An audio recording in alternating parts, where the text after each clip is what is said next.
Hey guys, it's Max Calandrillo. Today we have a tremendous series returning that I'm really excited about. It's season 3 of the Boxing Debate Grand Prix.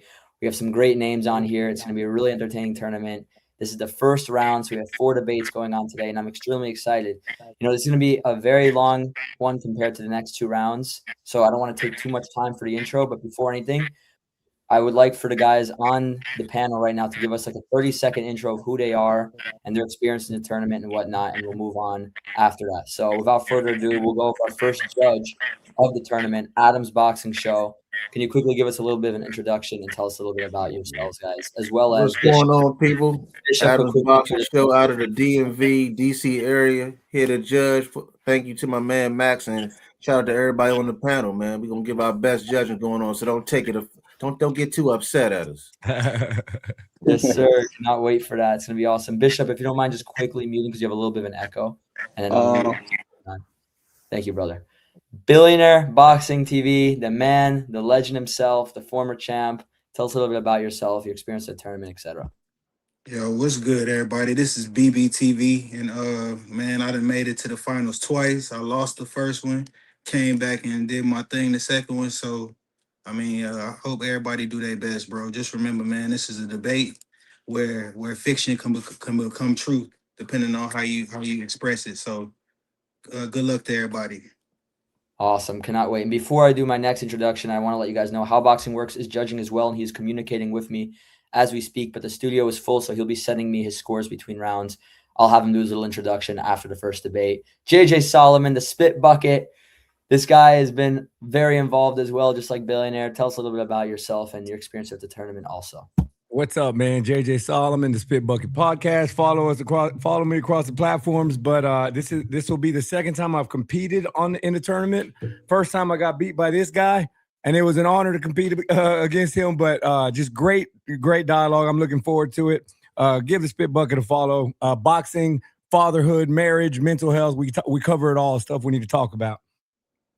Thank you so much. Really glad to have you here. Also, salute to the guys in the chat, Red Corner Boxing, Tycho TV, Stacks, etc. Mr. Neutral, Red Corner Boxing. Really glad to have you involved for the first time. Tell us a little bit about yourself and your experience in the sport of boxing. Thank you, Max. It's Mr. Neutral, Red Corner Boxing, representing the UK in this debate for the fame. I've got no experience in this. I'm looking at legends up here right now. I've been following the debate tournament with such anticipation in the last 2 seasons. So there's some great guys, and obviously those judges, I'll be coming to impress you guys. And JJ Solomon, I'm bringing the heat, but I'm here to have fun, baby. This is Sunday. This is relaxing day. Praise God. And let's just have fun. Yes, sir. Amen. I cannot wait. Super glad to have you with us today. WSGRemy, another legend in the space. How are you, brother? Tell us a little bit about yourself. You also judged a little bit in the last tournament as well, so just let people know who you are in the fight game. Hey, how you doing, y'all? I like to think of myself as almost like a scribe in the sport. I'm just like a journalist, someone who wants to cover it unfiltered. I work with Cigar Talk. I'm a correspondent there. The first one is just a 3-man team we have right now. And I'm really familiar with everybody up here's work, what they do in the sport, whether it's just debating online or actually going out to fights and covering them and everything. Shout out to everybody on here participating today. Much appreciated, brother. Glad to have you with us. Home of Boxing, the young gun himself, another man who competed in the last tournament. Tell us a little bit about yourself and your experience here. Yeah, hello. This is HomeofBoxing. This is my second time participating in this debate. I participated in the last debate as well and was able to get a good understanding of how it goes. I'm glad to be here with all of you boxing fans. I've just been trying to grow my platform on X, HomeofBoxing, pushing some of my takes and boxing news. And love talking about boxing, and happy to see how it goes in this debate with all you boxing minds. Good luck to everyone, and let's see how this goes. Cannot wait. Glad to have you with us, brother. Blunts Boxing, another big figure that has competed in these debates. Tell us a little bit about yourself and your experience here, brother. So finalist last season, lost to a very good guy, Billionaire Boxing, but I'm back to win the title. Been watching the sport for like 20 plus years, know quite a bit about the sport, and love talking about it. Do a space every single Monday about the sport of boxing. So open mic, come grab one. Thank you. Yes, sir. I'm really excited for that. Billionaire let me know he couldn't really hear HomeofBoxing. I was able to hear him. So HomeofBoxing is not debating until later anyways, and we'll sort that out by the time he competes. But thanks for the heads up for that. I hear him personally, but we'll see. JR 21511, new contestant. Really excited to have you involved, my friend. Tell us a little about yourself and your experience in the sport.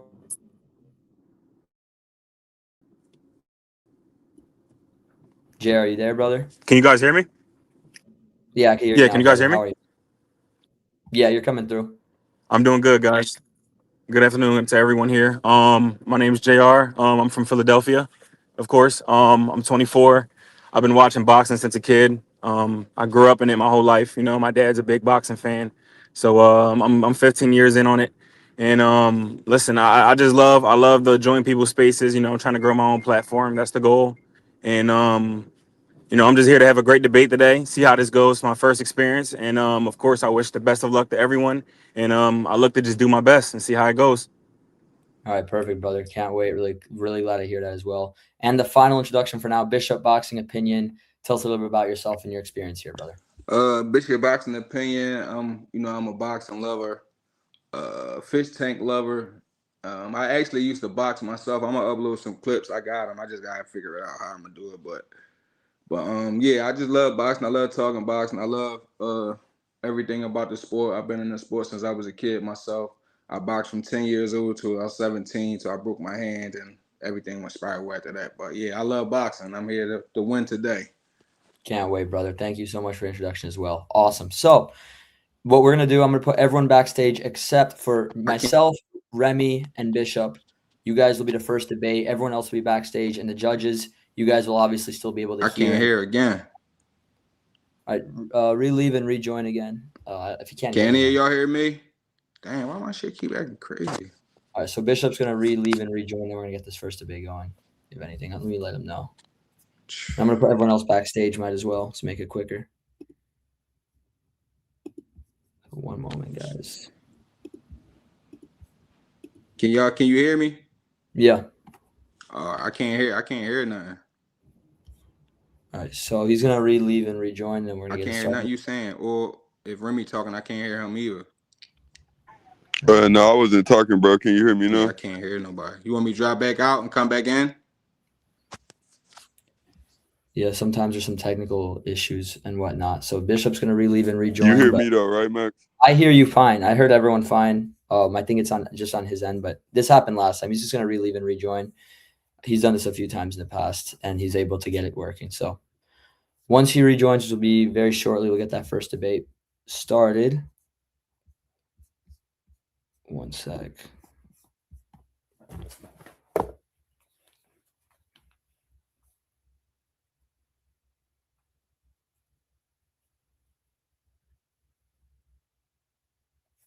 And I'm going to find these topics as well. So just to make it simpler, because we already sorted the topics out, which makes it good. Are they in the order you sent, or?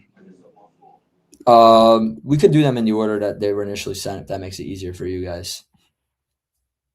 One more time. Yeah, it's how I like structure my argument. So yeah, I'm in now.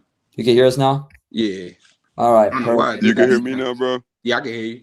All right, awesome. So judges, get ready. We're about to begin the first round. It's going to be Remy taking on Bishop. So let me find the exact prompts, and we're going to get it going. So basically the way it's going to work quickly, it's going to be 1 minute uninterrupted for both of you, and then 2-minute dialogue where you guys go back and forth. 2 rounds, 10-9 scoring system. So the first topic that we're going to do, would today's nutrition and sports science make past legends unbeatable? Remy, you'll go first. I'll give you a minute, give or take. What's your stance on this issue? Okay, so I feel like unbeatable would be like a bit extreme, right? But when I hear you say that, I take into context the fact that they had so much inferior supplies at their disposal, so many inferior resources at their disposal in comparison to now, which led to so many hand, wrist injuries, chronic trauma, head injuries, in those times. So you can imagine, not to forget, the different stipulations in fights that would keep a lot of fighters from having longer careers, and a lot of more mortality rate in boxing was a lot higher as well. So I believe that's like a no-brainer for the average boxing fan could see that those fighters then some would argue were tougher than fighters now, as far as what they were able to endure and still be high-level fighters for a long amount of time. So I believe it's a no-brainer that with today's nutrition, today's improvements in medicine, that they will be much better fighters. Perfect, Remy. Thank you so much. Bishop, just make sure, I think you have another tab in the background because there's a little bit of feedback. Just No, make sure. I ain't got nothing. I ain't got nothing on. Just It could except just for my be other phone, but that's on the charger. it could just be some slight feedback. It's all right. It's not loud, so no worries. Bishop, your stance, 1 minute uninterrupted. Would today's nutrition and sports science make past legends unbeatable? Hell no. Nobody's unbeatable, but I kind of understand where he coming from and where the question lies, because the talent from back then to now is a no-brainer, and it's like these guys today don't got nothing on them boxers from back then. But unbeatable, nah, I disagree, because nobody is unbeatable. For instance, like you can't tell me Usyk wouldn't have beat none of them cruiserweights, or heavyweights back then. You know what I'm saying? Even Wilder with the power he possessed it. But today's technology would have made them better and more lethal, but anybody can be beat. Every fight is a 50-50 fight. One punch can end the show. Perfect. Thank you for that. So now you guys will just have back and forth conversation on the issue. 2 minutes, give or take. Remy, you begin on this topic, but you guys go back and forth conversational style. Go ahead. Okay, so then Bishop, I'll pose this then, so we can frame it this way. I believe that the guys of that era, and you give them the nutrition, the medicine, they got medicines that help with bleeding better. They got medicines that help now with the nosebleeds were a huge problem in those times. And you want to look back all the ways to the 1920s was the worst time period for fighters dying in the ring, followed by the 1930s. You had combined over 480 deaths in those 2 decades alone. So you think about that. You believe that the peak of physical and skill in guys like Ray Leonard and the Larry Holmes of those eras, you don't believe that they could whoop some ass in these eras? Yeah, I do believe, like I said, ain't nobody unbeatable, but I never denied that they wouldn't beat most fighters. Yeah, I favor the old fighters, but the skill set from a lot of fighters in today's time is a little bit better. But the actual competition was better back then. So it's like a coin toss for it. It was a heads and tails type of thing. But nobody's unbeatable. Like, you know what I'm saying? Now, that's up to debate, but I feel like nobody's unbeatable. And I think some of these fighters in today's time will definitely beat some of them fighters back then. But it likewise is the flip side, the vice versa. But nobody's unbeatable, so it would help them, but make them unbeatable, that's like making them a machine. I disagree. I'm just picturing these guys with the guys that were fighting 15-round fights. Mind you, we still were having a lot of deaths in boxing. We had a bunch of injuries in boxing. I'm imagining these guys with the opportunity to have longer careers, have less chronic trauma, less injuries in general, and able to be matched up against the guys of this era. I don't know, bro. I don't know. Devin Haney, I think Shakur, I think Boots, I think Bud all get them old guys problems. That With I believe that too, but going off Max's question, I believe that more than not, you'll have guys from that era with the same opportunities beating guys from this era with that have the same opportunities. Yeah, absolutely. Just not unbeatable, though. All right. That seems like a good way to close round number one. All three judges, send me your scorecard for how you guys scored round one. Send it to me through private message on X, 10-9 for whoever, 10-8 for whoever, etc. And we're going to move on to round number two. Much appreciated. As soon as you guys can send that, I'd really appreciate that. Good round. Solid round. For sure, you too, bro. Round number two, and this time, Bishop, you're going to go first on this one. The prompt is the cruiserweight division the most underrated division in boxing? Bishop, you begin, a minute or so uninterrupted. Is cruiserweight division the most underrated division in boxing? No, because we had legends that come from cruiserweight. Jao Obata can be one. Usyk, Carlos De Leon, Vander. So Marco Huck is a couple. It's like, it's some names. So I don't think that is like the most underrated. I think the smaller guys is the most underrated because today's you got Ja, David Benavidez, people that actually know the guys, Zordo a little bit. So I wouldn't say it's the most underrated now. It's one of the most underrated, maybe top 3. But number 1, I go for the littler guys because sometimes people don't even be knowing who NUA opponents is. Not to bring them up, but I'm using them as an example. So it's a difference where the bigger guys is noticed a little bit more than the smaller guys to me, in my opinion. Gotcha. Thank you for that, brother. Now, Remy, your stance is the cruiserweight division the most underrated division in the sport of boxing today. Go ahead. And this is of course opinion based. I believe when you have one of the longest sitting champions in Jai Opetaia having to go to Zuffa to get big fights, I believe that's a indication that the division might be underrated. But this is going to change very soon here. But I do believe it's an underrated division, especially if you look at the landscape now and going forward. When you got guys like Jai Opetaia, you got Chris Billiam Smith. Of course, these aren't just like huge names, but they're good fighters that'll have good matchups. You got guys like, Brandon Glanton getting in big fights. He's not a great fighter, but getting a good fighter. Got a lot of guys around the same level. It reminds me sort of how 54 was. You got guys like Vidal Riley coming up as contenders. He's a pretty skilled fighter. You might be able to do something. Then you got guys like David Benavidez and B-Ball talking about coming up to the weight. That's when you really get into the idea of really big fights happening. We don't know. Maybe Arthur BF could get into that division. It's a lot of older guys that fight at cruiserweight. Cruiserweight has always historically had a lot of older guys. So I believe that might be a division that within the next few years, and Badu Jack is still there, a division that, can produce some bigger fights. All right, thank you so much for that as well, brother. Now, back and forth conversation is cruiserweight division most underrated in the sport of boxing. Bishop, you go first, but remember, guys, back and forth convo. Begin. Nah, I don't think so because he just named basically like the fighters that can potentially be up there. Then if them fighters go up there, it go from a so-called underrated to one of the best. So it's like, and I just feel like the bigger guys just got more get more spotlight in certain areas. Like the littler guys got to work harder because they unknown. Like, you know what I mean? I think it's night and day, but it's all opinions. Go ahead, Remy. I think cruiserweight is the little brother of the higher weight classes. When you look at welterweight, you look at lightweight, I would consider welterweight, middleweight. Those are the glamour divisions where power and speed meet. But I would say cruiserweight is like the whatever division amongst the higher weight classes. Once you go past middleweight, everyone is worried about light heavyweight, middleweight, heavyweight. No one cares about cruiserweight. Bridgerweight, they created another division to pull fighters from cruiserweight. So I think that had that's another reason why people haven't been campaigning their way. Like guys like Oscar Rivas, maybe, who would have been campaigning at their weight, wasn't campaigning at their weight. So I do think it's an underrated division. And you agree with me in your last point, too. You agree with me. You said you think it's top 3. I think the smaller divisions get more love. Nah, I doubt it because at the end of the day, when you look at it like this, right? You got Jai Opetaia, you got David Benavidez and Zordo. That's better than 122 right now. That's better than 120, 118. That's better than 126. So it can't be that underrated because it's better than them small divisions. That's just my opinion. You might feel differently. I don't know. Well, I don't think so as far as 126, just because I think the names are more even. But you do agree with the other two, though, right?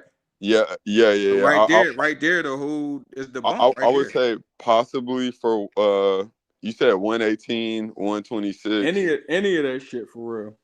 well, 118, but I don't believe so. 126.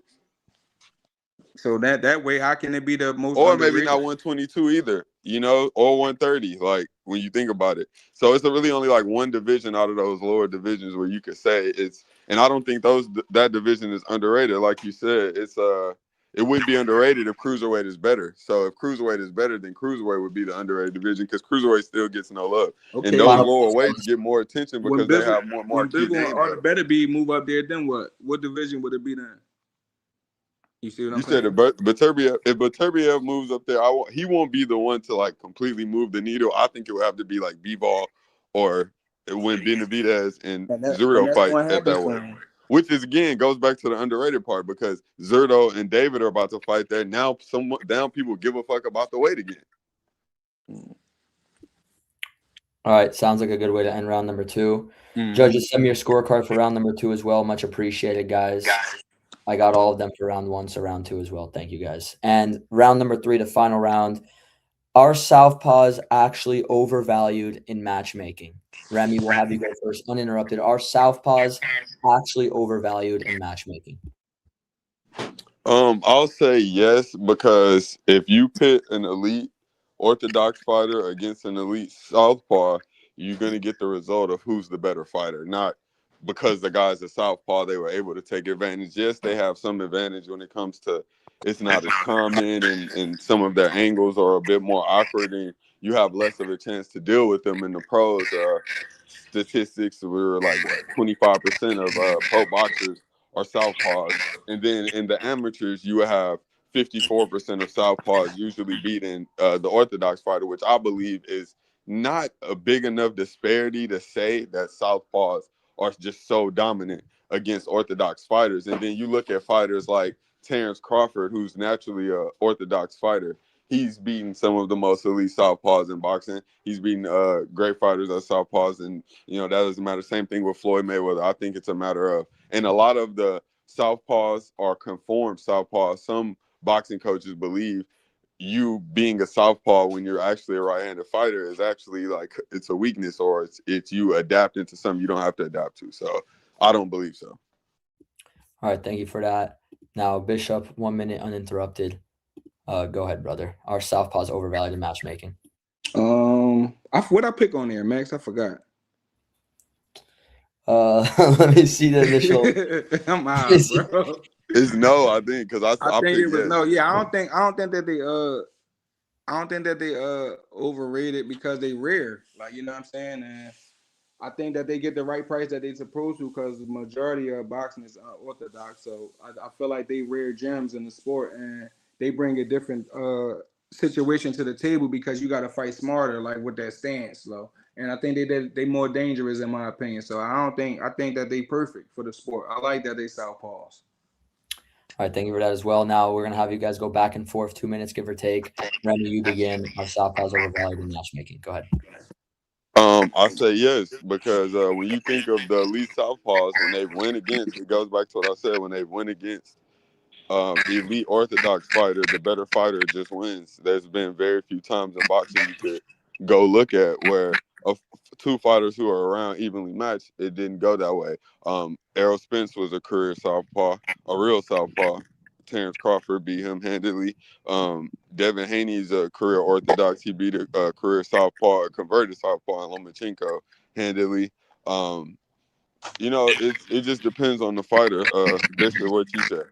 I disagree. I feel like they, like I said, they perfect for the sport. You named a couple fighters that lost a match. That don't defy what the southpaw position is. I feel like the southpaw position is still like the most this, in my opinion, they dangerous. And I feel like they supposed to get the price that they get because they stand out. It ain't a lot of them. Like you said, some of them transform into that, but I'm talking about the natural ones. Like, you know what I mean? So I disagree. I mean, the southpaws that have people shook in their boots are just elite fighters that just so happen to be southpaws to add to that. So usually matchmakers just want to get them the developmental fights before they put them in there with those southpaws. I don't think it's a matter of them being scared. It's a developmental thing. That's just It's my a opinion. little bit of both to me. It's a little bit of development and being scared at the same time. All right, sounds like a good way to end round number 3. Thank you guys for that as well. All 3 judges send me your score totals, and what we're gonna do is after I announce the winner, I'll have you guys quickly make your speeches each, and then I'm gonna have How Boxing Works also enter the studio, because he's still not in the studio because it's full. So just give me 1 moment to see the final judges' score totals. I'll announce the outcome, and then we'll move on. Good job, fellas. Thank you for both being on. Yeah, good shit, Bishop. But I ain't want to get too statty with you, because I wanted it to be like real convo. Yeah. And I feel like it went like that, like a barbershop argument. No, you my man, so it's gonna go that way regardless. That felt like hell on earth right there. Nah, for sure, bro, for sure. That's the Nah, for sure. icebreaker. And Bishop, you know, you one of the first people I met on boxing Twitter, bro. I don't know if you know that. Like, you like one of the. I met like Artman. Artman's the one who like sent me to what boxing Twitter was, bro. Yeah. Then I ended up meeting you like not too soon after. You know what I'm saying? Then a bunch of other people, bro. You always been cool, always been 100, bro. Yeah, no, I feel the same about you, bro.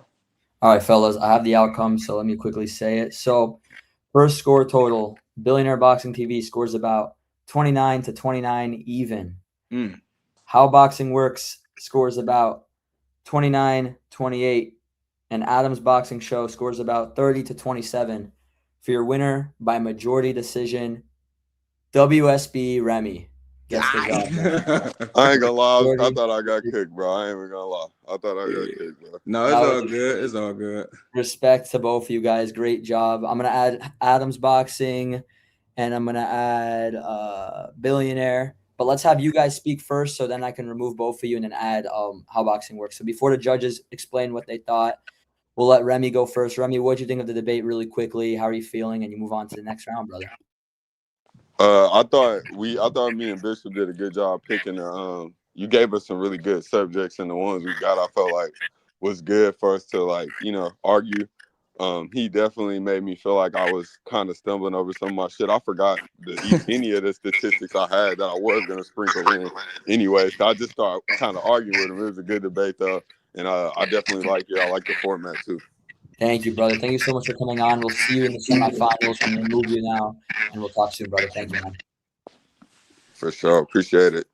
Thank Course. you to the judges too. Shout out to y'all, man. Sure, both of y'all, man. Respect, brother. Thank you, man. I'm gonna remove you from the stage. I'm also gonna remove you from backstage. So, How Boxing Works, please try to rejoin now, so I can add you to give you a take. Bishop, Boxing Opinion. You gave a great go as usual, bro. Talk Yes, to us sir. about how the debate went and your thoughts overall, brother.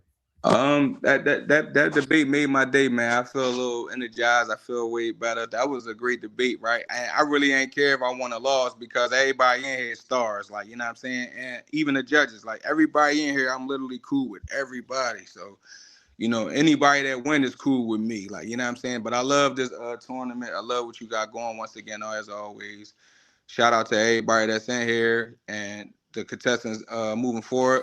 Wish y'all many luck, but I got to go with, like I said last time, whoever beat me. So I got to go with Remy, and I'm going to still support my Philly brother. So that's my two that I'm picking.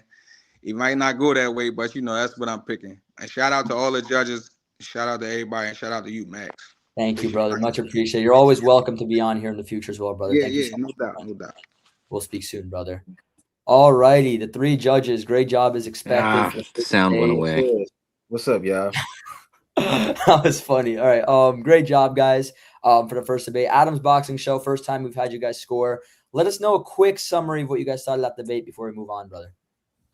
Oh, go ahead, man. Well, yeah, I like both guys. I like Remy's detail. He has a lot of supporting details when he says something, and it makes a lot of sense. I like the other guy too, man. Bishop, I think I like Bishop. Bishop was really good too. I wanted just a little bit more with Bishop. Yeah, I felt like he started off good, but he didn't give me enough. I felt like he had a lot of good points. He just didn't bring enough to support it. Man, I'm gonna tell you, hold on real quick. Just in that first round, man, like I agree with a lot of his points. I just wanted a little more from Bishop, though, man. He had it's like he's right there, but like, come on, bring it home. Because Remy is a dog with it, man. Remy just so detailed with it, man. But shout out to both, man. I like both. Good. I would love to see a rematch one day.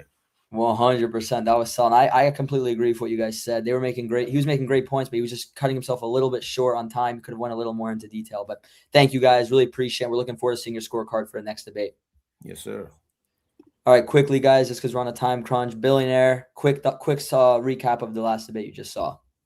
All right, so I gave the first round to Remy. I want to say shout out to Bishop, bro. Most improved, bro. He came with it. I really started nitpicking that little stuff to kind of, because they both came with it. I think the first round I gave it to Remy because I think Remy expressed his point more. He used his time better. The second round came down to like the needle. Remy came up with a good point. Cruiserweight is the little brother. I thought that was a good point. But I like how Bishop controlled the conversation. We're bringing up the comparison to the smaller weight class. He had Remy agreeing with him all kind of places. So I gave that round to Bishop. But the last round, man, that was tough, bro. Both of y'all came with it. So it was a draw for me, man. Loved it, brother. Thank you so much for the recap. We can't wait to see your scorecard for next debate, brother.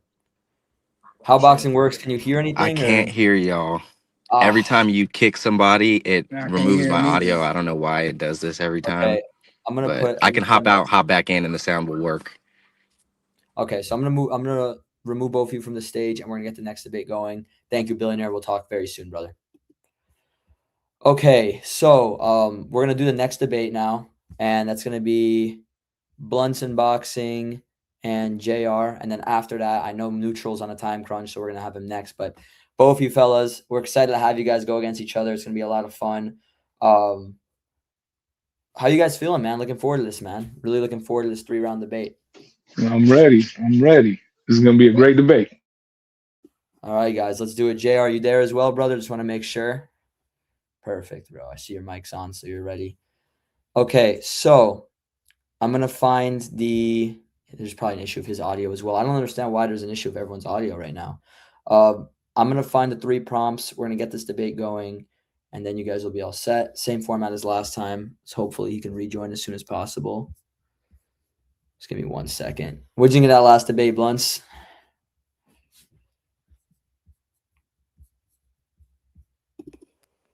There Can we you go. hear me, brother? Yes, sir. We're good. All right, perfect. Awesome. All right, guys. So we're about to begin. Blunts, want to make sure you're there as well, brother. And then we're going to get it going. Can you hear us, Blunts? Yeah, I'm ready. All right, perfect. Okay, so the first topic, the first prompt for this debate, Blunts, you'll go first. Same format as the last debate you just saw. The prompt is Naoya Inoue already a top 5 pound-for-pound fighter of the last 20 years? Blunts, your stance and your opinion begin in 3, 2, 1.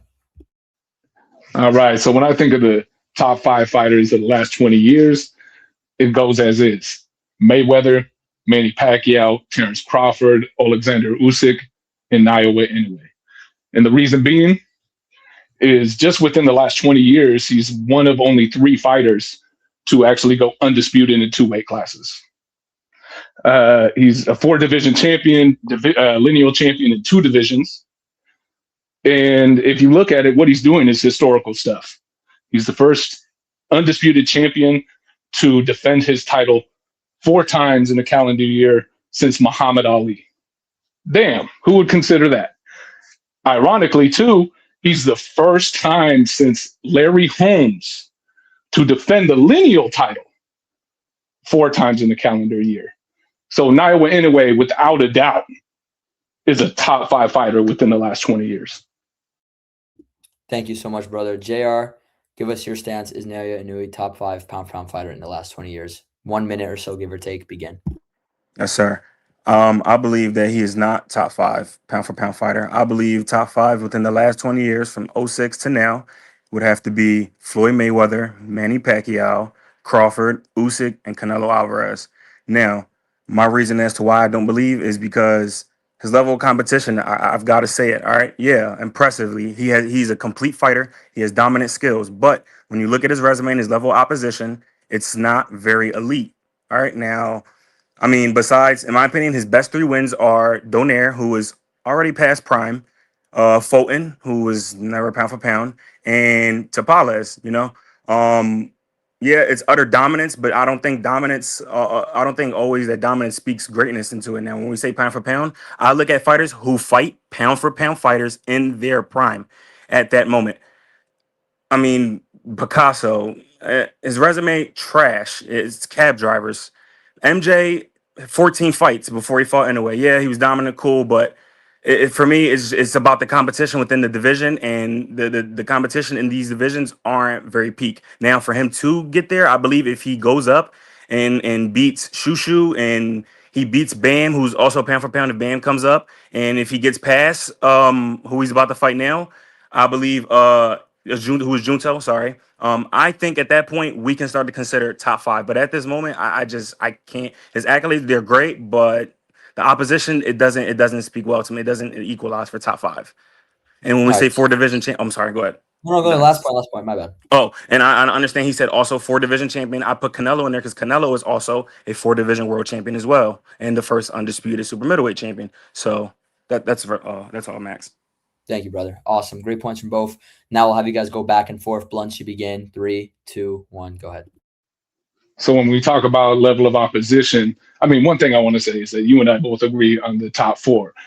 But the argument for Canelo is just as much so if you don't contextualize Canelo's resume, I mean, it could be the same, of course. You could be like, oh, this is outstanding. But when you really contextualize it, Canelo's run at 168 would be actually about the same level of opposition in which Inoue fought at 118.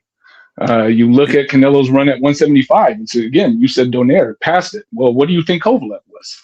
And the one thing we understand that. We understand 175. Well, it's still a much more dangerous division. Kovalev, he still has much better accolades than any Inoue's oppositions have. And Canelo also went up and after that to go and chase Bivol, who was a pound for pound, or not at the moment. Sorry, I apologize. He wasn't pound for pound. And we actually didn't know Bivol because we also thought he was an underdog. We saw he lost. That's when we had potential. So I can't really rest my case on Bivol. So the thing about Donaire, one could say that he was past it, but the thing with the situation of Inoue, first fight, arguably fight of the year, where he breaks the orbital bone Inoue and then goes on to lose a decision, ends up getting knocked out by Inoue in the rematch, but then goes on to actually win a world title and become the oldest bantamweight of all time to win a title in that weight class. So Kovalev didn't do that. So we know, like, if you look at it, but maybe Kovalev was significantly further past. So can we agree here? Can we agree here? Hold on. So can we agree here that super flyweight and bantamweight, these guys are at elite levels? Are we agreeing on that at all? Because I disagree. Well, the question is we look at Fulton, Tapales, we look at some of these guys he's defended the title against. How highly do we rank Rocky Fielding? How highly do we rank Callum Smith? And who Callum, has really not really overwhelmed us. And how do we rank a guy? How do we rank Yen Jun Kim or TJ Doheny, who's already Louis Nery was somewhat impressive, but again, resumes speak. These guys aren't at elite levels when he's fighting these guys. And they do. And we're talking about pound for pound, mind you. We're talking about pound for pound here. Top 5 pound for pound in the world in the last 20 years. Pound for pound, we're talking about the best of the best who fight the best of the best. And at the most elite competition, and it's like, once again, he hasn't fought anybody who was ever in a pound for pound list or even talked about in a pound for pound list. They maybe were good in the rankings in the division, but that's about it. That's their only credential. They had a top 3 ranking. And you could argue that with Canelo as well, except for the Canelo situation, he always lost against pound for pound ranked fighters. But Canelo's also fought pound for pound. He fought Triple G in his prime when Triple G was number 3 pound for pound. The first 2 fights were argued to be controversial, and arguably, but a win is a win. The statistics say about 80%. A win is a win. And they are. But again, Inoue has yet to find an individual to take him to that level. He's blowing past dudes. We haven't seen anybody who with the skill set to even match him. When we look at these matchups, we all automatically say, "Oh, this is going to be a dominating fight." It's going to be why? Because the opposition that he's facing.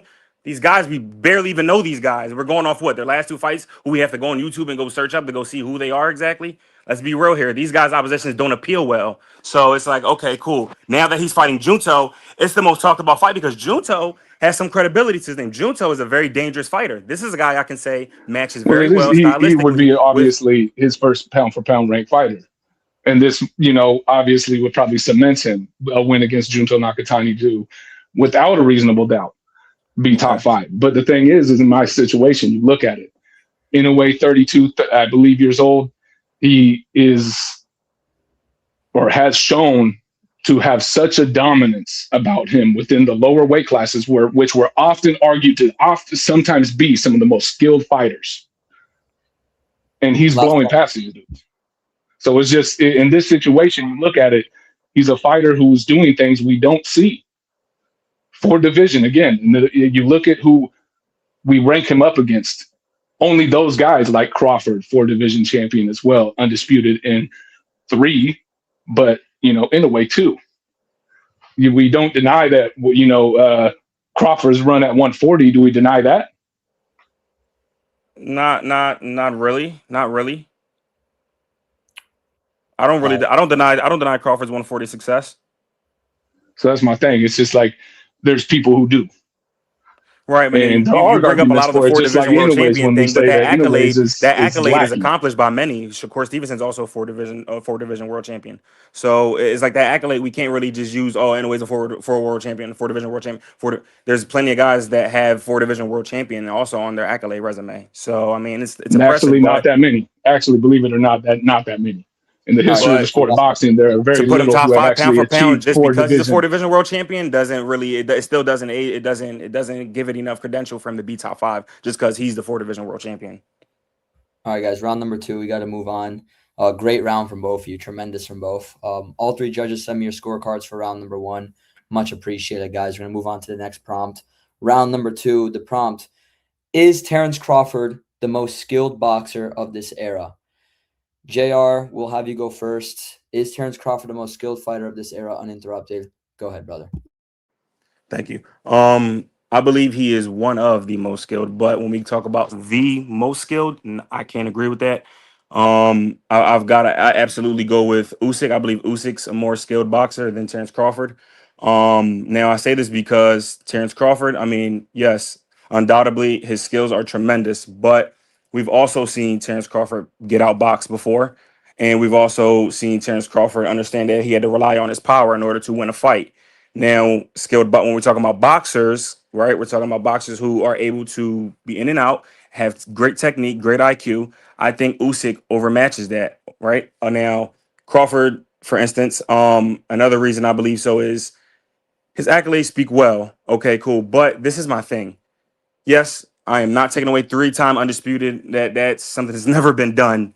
Amazing, cool. But I can't say that right there makes him it puts him somewhere where it's like that can be said as, oh, he's the most skilled boxer, because I didn't see him get to defend that any of those. Like, he went to 147, he won it against Arrow, he beat Arrow, he didn't get a chance. There was plenty of competition at 47. We didn't get to see him go up against any of these guys that caught him out. He goes up to 54, he beats Madrimov.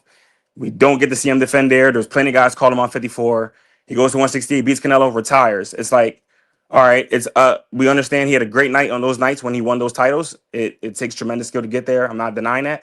But defenses come into play for me. He didn't get to defend those belts in any of those divisions. I didn't get to see the best of Crawford fight the best because, in my opinion, the first half of his career, I don't really see where it was elite at any point. Like, I just, besides that 140, the 140 that we talked about with Blunts, that I don't take away what he did at 140. Besides that, it's just Crawford's resume. It doesn't really appeal to me as much. And a lot of these guys, once again, I felt over the peak. I felt like they were just over the peak. Canelo, we already knew he was degrading from his last 5 fights before he fought him. He was degrading. He was very degrading. And we can't say that Crawford was a big underdog because there was plenty of people who had Crawford winning that fight. 154 Madrimov, he arguably won that. A lot of people thought Madrimov won it. I believe he won it. So it's like these wins are credential, but not to the biggest extent. So that's why I believe. Thank you, brother. Now, Blunts and Boxing, your stance on this take. The prompt: is Terrence Crawford the most skilled boxer of this era? Uninterrupted. Begin. So, most skilled boxer of this era, yes. When you look at it, his accolades speak for themselves, but also his specific style. Sometimes it's hard to explain the difficulty of being a switch hitter in boxing, but we're talking about arguably the greatest switch hitter in the history of our sport. And switch hitting, there's so few have ever done it and done it successfully at the elite level that tells you how much of a skilled fighter he truly is, because how difficult that specific style is. Mixed in with his being a 5-division champion, undisputed in 3, 4-time lineal champion. And I want y'all to understand how few fighters have actually become a 4, if not 3-division lineal champion. And not just that, I mean, we're talking about a dude for, at one point, went 6 years, a 6-year KO streak at the highest level of the sport. So this is one thing, when you look at it, he's undeniable. He's the only fighter. Yeah, I want to really kind of explain this and do this correctly. He's the only fighter to actually jump 2 divisions without a fight in between and beat the undisputed lineal champion. Only person in the history of our sport to actually do that. Have fighters jump 2 divisions and beaten the champion, yes. But to beat the undisputed number one in the 4-belt era, 3-belt era, only person to ever do it. Thank you, brother. Thank you, brother. So now we're going to have back and forth conversation, 2 minutes or so. We'll try not to go too much over time because the next debate, there's a little bit of a time crunch as well. JR, you begin. You guys go back and forth. Go ahead, guys. Yes, sir. Thank you. You talk about the 6-year KO streak, understandable, but who's the guys he's knocking out? Guys like who? Thomas DeLorme, Beltran Raimundo, John Molina Jr., Felix Diaz. Guys are all cans, brother. I mean, the 6-year KO streak, it doesn't mean much. It doesn't speak much highly of them. And switch stancing, I absolutely agree. It's a skill technique that not all boxers can master. But we've also seen Usyk go into a division where he's not even true to his body, isn't even true to that division. He's not even a true heavyweight. He overcame size with a guy like Tyson Fury and was able to show how boxing can overclass strength and whatever else you want, power, whatever else you want to call it. Everybody knew he's completely small for heavyweight, and he dominates these guys. He dominates them. So one second, I just want to let you know he's not a small heavyweight. In fact, Usyk would be what you would consider to be an average size heavyweight in the history of our sport. If you're talking about entering we're more of the age of taller, but look at who currently is entering the heavyweight top 5 pertaining to the younger guys: Caballero, Itoma, Sanchez, Torres. All these guys are actually 6'3", 6'4". And that's only an inch away from these guys were only also an inch away and born into the heavyweight. They were already made into the heavyweight division, though. They weren't yes, guys who started off in smaller weight classes and worked their ways up. Usyk had to really build that weight up over the years to even try to attempt to go to heavyweight. So I understand the drive to want to push Usyk in because what he has done is impressive as well. Yes, but when you look at it based on the accolades, this individual, when we talk about Terrence Crawford, did things we have never seen since pretty much we're talking pre-40s. We have never seen an individual become a lineal champion in 3 of the major divisions. Not major, sorry, 168 wasn't a major division. But to be able to do something like that, that's what we see from Henry Armstrong. He's literally in the talks with an individual like that, who is often considered top 5 pound for pound ever. So wait, he's doing achievements like that. So Usyk's cruiserweight journey, when he won cruiserweight, when he became undisputed, was he highly favored in that fight when he fought Murat? If I remember correctly, actually, yes, he was actually favored. Are you sure? Because Murat was a guy who was coming in and he was considered the most dangerous cruiserweight. He was considered the most dangerous cruiserweight. He didn't just beat contenders. He actually was still a gold medalist at heavyweight. And was entering the scene, had beat Michael Hunter very convincingly. And Michael Hunter was actually on the American scene being pushed as being the next big thing at cruiserweight. And he completely dismantled Hunter. But and the thing with Usyk is we don't have to question Usyk's wins. He doesn't have any controversial wins at all. And neither does Terrence really. What do you mean? Madrimov was very arguable. It was a very arguable fight. Yeah, but you could also say Briedis was a questionable one. And in fact, there was a percentage of people, or even some journalists, who had argued Briedis had won that fight, just like Madrimov. So that's the thing. Is while I agree 100% that Usyk did fantastic things, it's just what Crawford has done. We haven't seen Usyk dominate divisions as well. Like I said, it comes to defenses as well. We saw Usyk win and defend as well. He's actually keeping up with the stature of the Heat. So he got the crown and sat on the throne.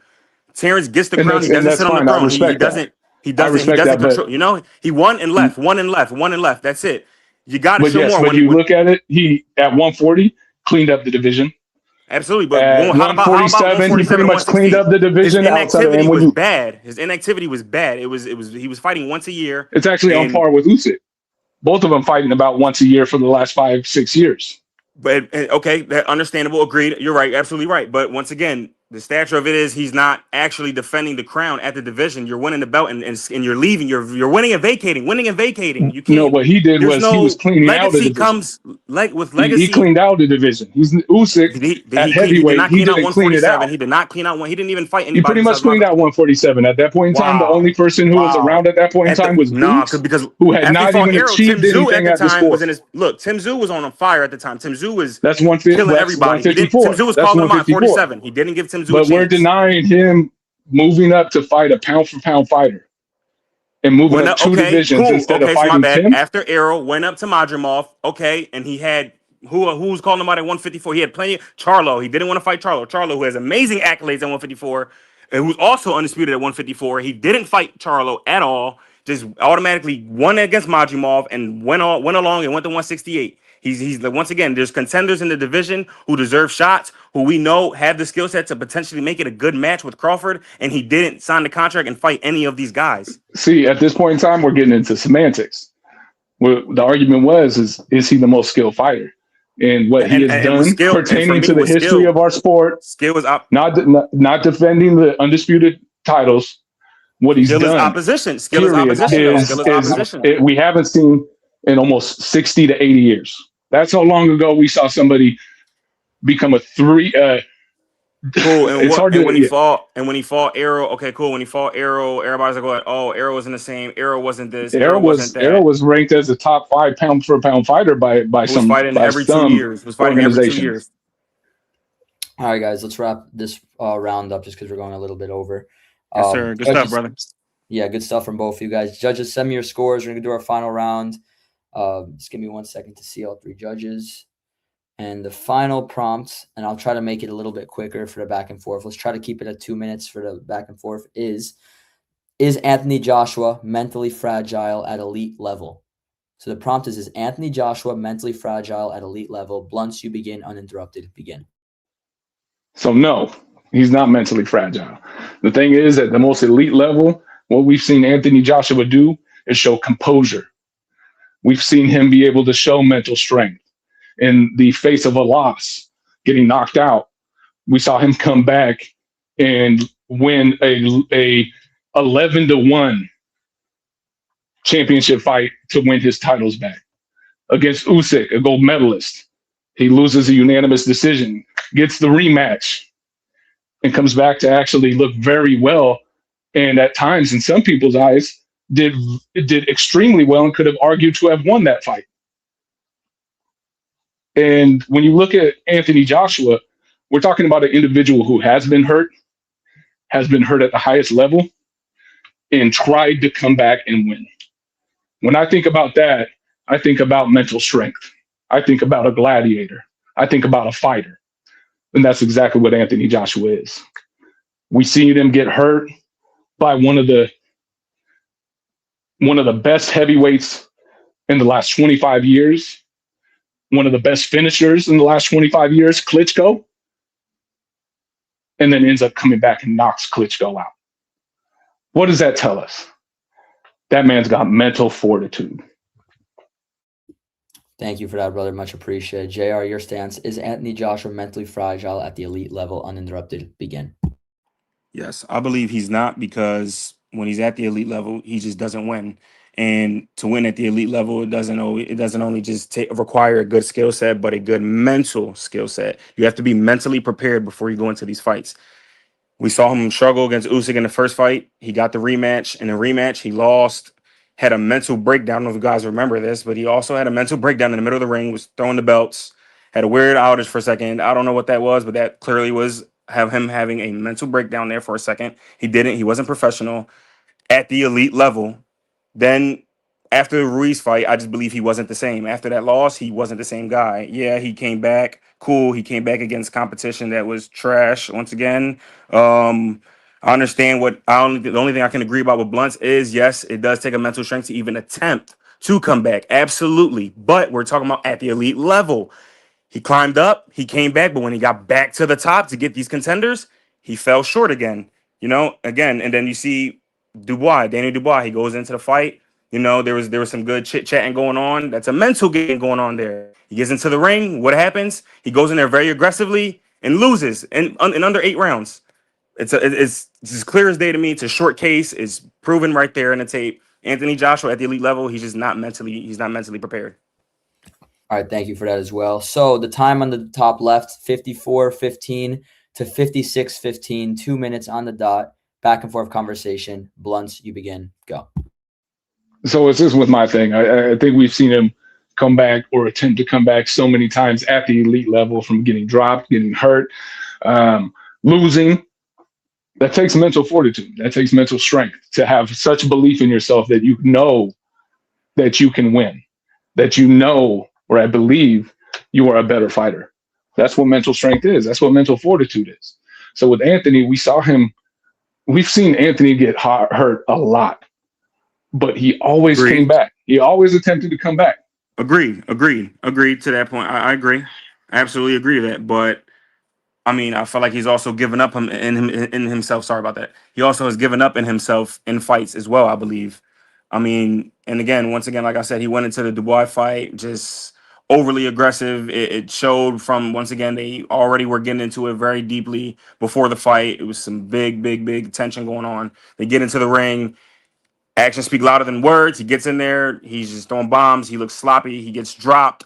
Okay, mentally he gets up, but then mentally again he goes right back down and he gives up on himself. When you get down and you get the 10 count, you're mentally not prepared to pick yourself back up again and continue to keep fighting. So this is my thing. If you look at the Ruiz and the Dubois fight, okay, you can't come back when you're knocked the fuck out.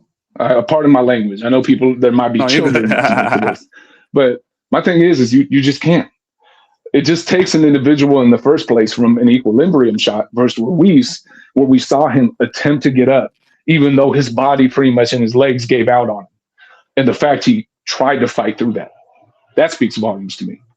Because equilibrium shots are some of the most dangerous shots in boxing. They are, absolutely. So absolutely. That's the thing. We can't, and that's the thing, even with Dubois, and again, agree with you. It's just like, yes, a lot of shit talking occurred. He allowed that shit talking to get to him a little bit. Agree. That's a but mental when it comes to being a fighter, though, so what about he got the time hurt gap several in between? times in that first round, and then what about back the time he has to recover Dubois. within the round? When he gets dropped in the round, he gets up, he recovers for 2 rounds. I believe he's and his winning back rounds. up again, and then he gets in and he gets shot down again. Mentally, yeah, but that was him getting knocked out. That dude hit face first into the canvas.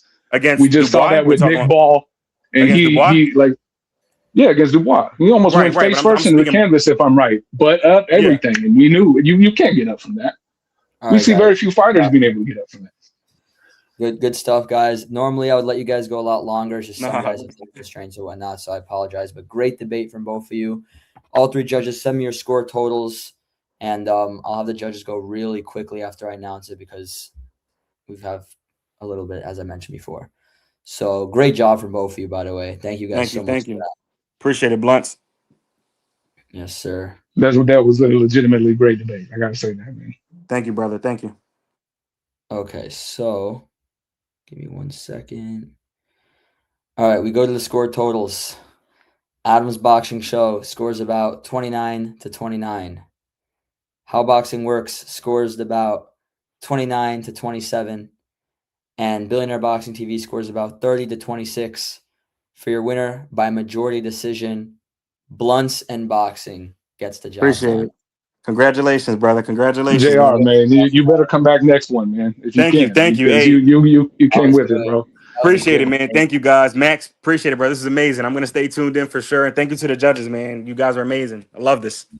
Thank you, bro. You did a tremendous job, especially for your first debate. Blunts got second place in the last debate by this much, and you went in there and gave him a really competitive debate in your first time. I can't imagine how well you'll do next time you come back, brother, hopefully. Yes, sir. Thank you, guys. Thank you, brother. Have a good one, my friend. Blunts, real quick recap. You get the job done, majority decision. Tell us your thoughts on this debate and how you feel right now. I got to say, I was surprised by JR. I haven't interacted with JR very much, but what a competitor, man. He knew what he came in hot. He really was passionate about his arguments, and you got to respect that. Man, I'm here to come to the finals, so I apologize to the dudes I got to take down to get there. Respect, man. Great stuff as usual. You came on strong. You actually lost round 1 on 2 of the 3 judges' scores. So I'm like, man, are we going to get a crazy upset here? But you dug deep, you came on super strong, and you got the job done. So thank you so much. We'll see you very soon, brother. I appreciate you, Max, and I appreciate the judges, all you guys. Yes, sir, brother. Thank you so much, my friend. All right, real quick, fellas. Adam's Boxing Show. You had it a draw, and Billionaire, you had a 30-26. How Boxing Works has issues with his audio, so we'll just have you guys quickly go. Adams, you had it a draw. Tell us your quick thoughts on that debate. Oh man, I love JR's first round, man. I thought he clearly won the first round. The second round, I thought Blunts took it over. The third round was so tight, man. I had to give it a draw on that one. We had to give it a draw. Yeah, I thought it was a close bout on this one. I think it really could have went either way. That third round, I was trying to find a winner, but I just couldn't. They both had great supporting details, and I actually think the backup segment when they go back and forth, that was the most important part of that whole segment. It was tough. I completely agree. I think that's really the make or break. When they go back and forth, that's the make or break because it really shows how much they believe in the argument. There's no script. There's nothing. It's pure back and forth. So thank you guys so much. We're excited to hear your thoughts in the next match. We're moving this quicker and quicker, and we'll talk to you guys very soon. Billionaire Boxing TV, real quick, brother. You had a 30-26. Give us your quick rundown on that matchup, brother. You're very low, like very low. Very low. All There we right, so go. You're good now. When you come closer, we hear you. All right, so look, I just want to explain this because I want JR to understand why.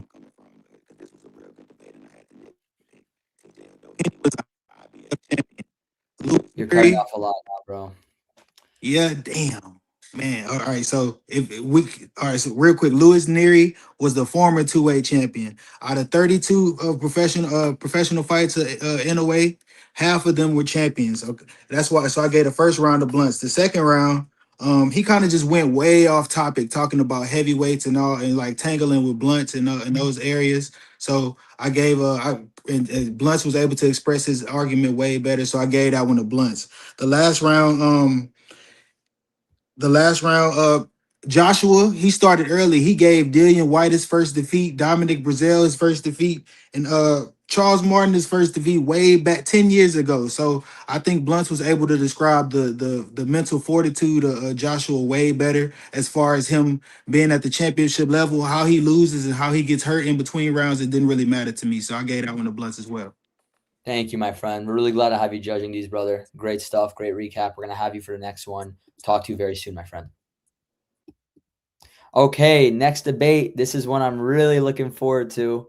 This one's going to be a lot of fun, man. I mean, when I made this matchup, I'm like, it's kind of unfair because you guys can both easily win an entire tournament, but it ended up being you guys against each other, and I'm extremely excited for this one.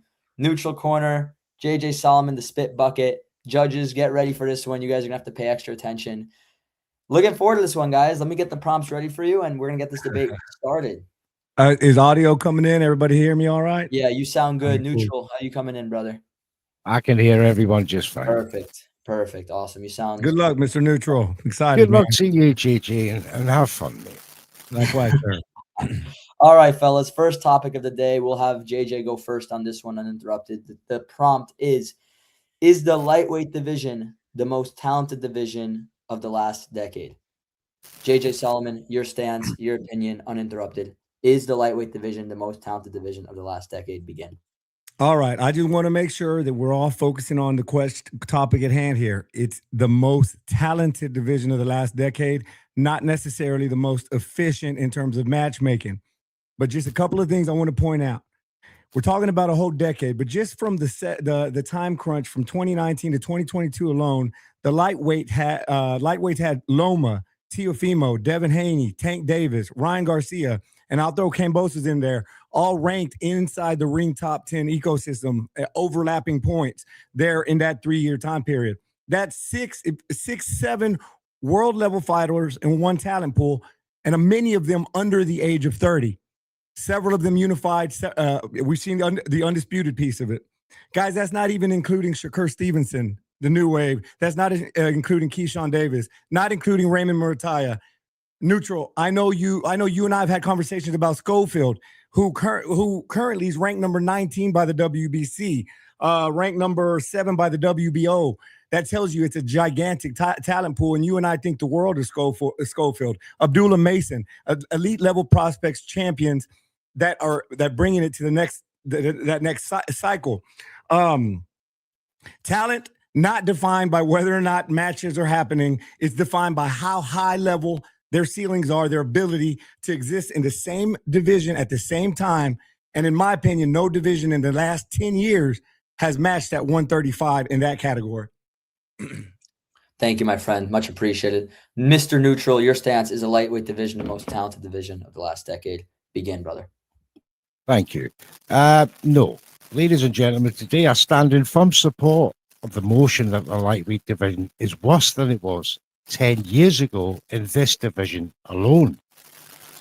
10 years ago, the lightweight division was defined by elite skill, elite resumes, and elite competition. Champions fought the best, fighters were battle-tested, titles meant something, which today, while there is talent, there's no doubt about that, the division lacks the same depth, consistency, meaningful matchups, and that really defined that era back in 2015, 2016. And I'll demonstrate this. Superior championship quality 10 years ago, stronger depth and competition, better legacy defining fights. I mean, you're talking in 2015, 2016 alone, compared to 2025, 26, you're talking about Terence Crawford, Jorge Linares, 3-weight world champion, Mikey Garcia, future champion Robert Jr. Easton, current champions in Terry Flanagan, Anthony Crawler, Francis Barthelemy, who was a future champion. The top 10 alone was made up of ex-champions and future world champions. Miguel Vasquez, Argenis Mendez. I could go on. Dejan Zlatachnin. I mentioned Jorge Linares. These were a stronger dimension to the division back in their days, with a stronger set of contenders, which Richard Conley, Felix Verdale, Ricky Burns, 3-weight world champion, going for his third world title. He achieved it in 2016. The depth in 2025, 26, where you got so many of these young boys and lightweights who are not staying in the lightweight division, who are moving up through politics, through social media because they're bad matchups, and these divides and strategic matchmaking delays the biggest fights these days compared to 2015, and that where these lightweights of 10 years ago were career lightweights. Final points. You had that. Now, I just want to say in conclusion that 10 years ago, the lightweight division was deeper, more unified, and more battle-tested. Champions consistently fought credible challenges. Contenders were seasoned. Legacies were built inside the ring. Today's lightweight division has star power, brilliant, but less depth, fewer sustained rivalries, and more fragmentation. And for those reasons, I conclude that the lightweight division is worse than it was 10 years ago. Never mind the best division of all the divisions you can name of the last 10 years. Thank you, my friend. Much appreciated. JJ, take as long as you need for the intro. If you need a little extra time for that, we're going to have back and forth conversation. Is the lightweight division the most talented division of the last decade? Back and forth convo. We'll try to keep it at 2 minutes. JJ, I know it's going to be hard to keep it at 2 minutes. JJ, you begin. Go ahead, guys. Sure, man. Listen, you've made great points, but the argument is the lightweight better today than it was 10 years ago? Look, man, we're talking about a talent pool. You look at Canelo's division. There's a king in that division. Same thing with the heavyweights. There has been so much movement between Loma, Teofimo, even the outliers like Cambosas came in and made a splash. You've got somebody like Isaac Cruz who kind of made his debut there. And it's just so much talent, man. I'm not talking about did they match up. We're talking about the eyeball test. We were calling guys from 135 to 4 Kings before we saw anything because our eyeballs were telling us. So you're right. We didn't get the matches we wanted, but we were salivating for the matches because the talent was there. And that's what we're arguing today. In the last 10 years, was it the most talented? Look, we had this debate 2 months ago. In 2025, I could throw Terrence Crawford in there because he was still competing at lightweight. There's been so much talent. The biggest fight this year available, Ryan and Devin, that came from 135, man. So star power, all of that. And go ahead. I don't want to take up the whole 2 minutes, Neutral. No, I get that, JJ. You make some fantastic points. But I come back. If you go to the 2020, which is like the midway marker, isn't it, between the 10-year period, of all the names that I was talking about, you mentioned Lomachenko. He was a super featherweight in 2015. He moved up the lightweight and won a title. After that, you got Richard Comrie in there, Luke Campbell, Robert Easter Jr., who I mentioned, Jorge Linares, who I mentioned, who was still champions in 2020. I'm talking about the stalking depth of talent at championship level. You go to the championship levels today and you look at the defenses of all your champions today. Abdullah Mason, 0 defenses. Raymond Muratalia, 0 defenses. You got Gervonta Davis on the MIA list.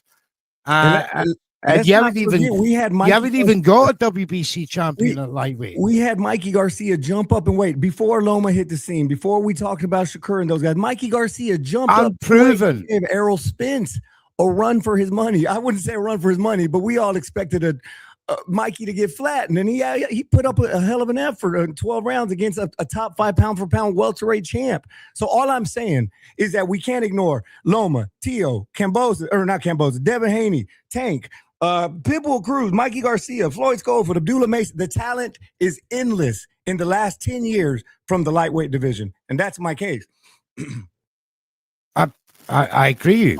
In the last 10 years, you got that crossover period with these champions who were still winning titles from 2015 to 2020. You look at from 2020 to 2025 lightweights, how many of them won titles? Not many, because no fights are getting made.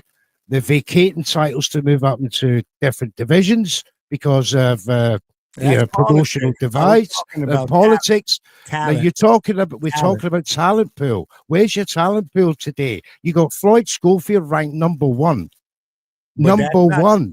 In the last decade, right? We've gotten so much talent, and that's what I'm focusing on. I'm not talking about today's state. No, you're talking about today. Today's lightweight division is more talented. That's the question. I disagree. I don't want to just focus on today's stars. We have 10 years to talk about. And I think we're doing them an injustice. We're just focusing on today's lightweight. I'm looking at the entire decade. Thank you. Thank you guys for that. Great round number 1. How Boxing Works and Blunt sent me your scorecard for round number 1, and we're going to move on to round number 2. The prompt for round number 2: should Ryan Garcia move away from boxing politics and bet on himself promotionally? So we'll have Neutral, you begin. Should Ryan Garcia move away from boxing, politics, and bet on himself promotionally? Uninterrupted. Go ahead. Thank you. Ryan Garcia should distance himself from boxing promotional politics and build his own promotional path, because his brand power and social reach and that drawing ability give him leverage most fighters just don't have. Garcia's millions of followers across platforms far exceeding many of today's champions.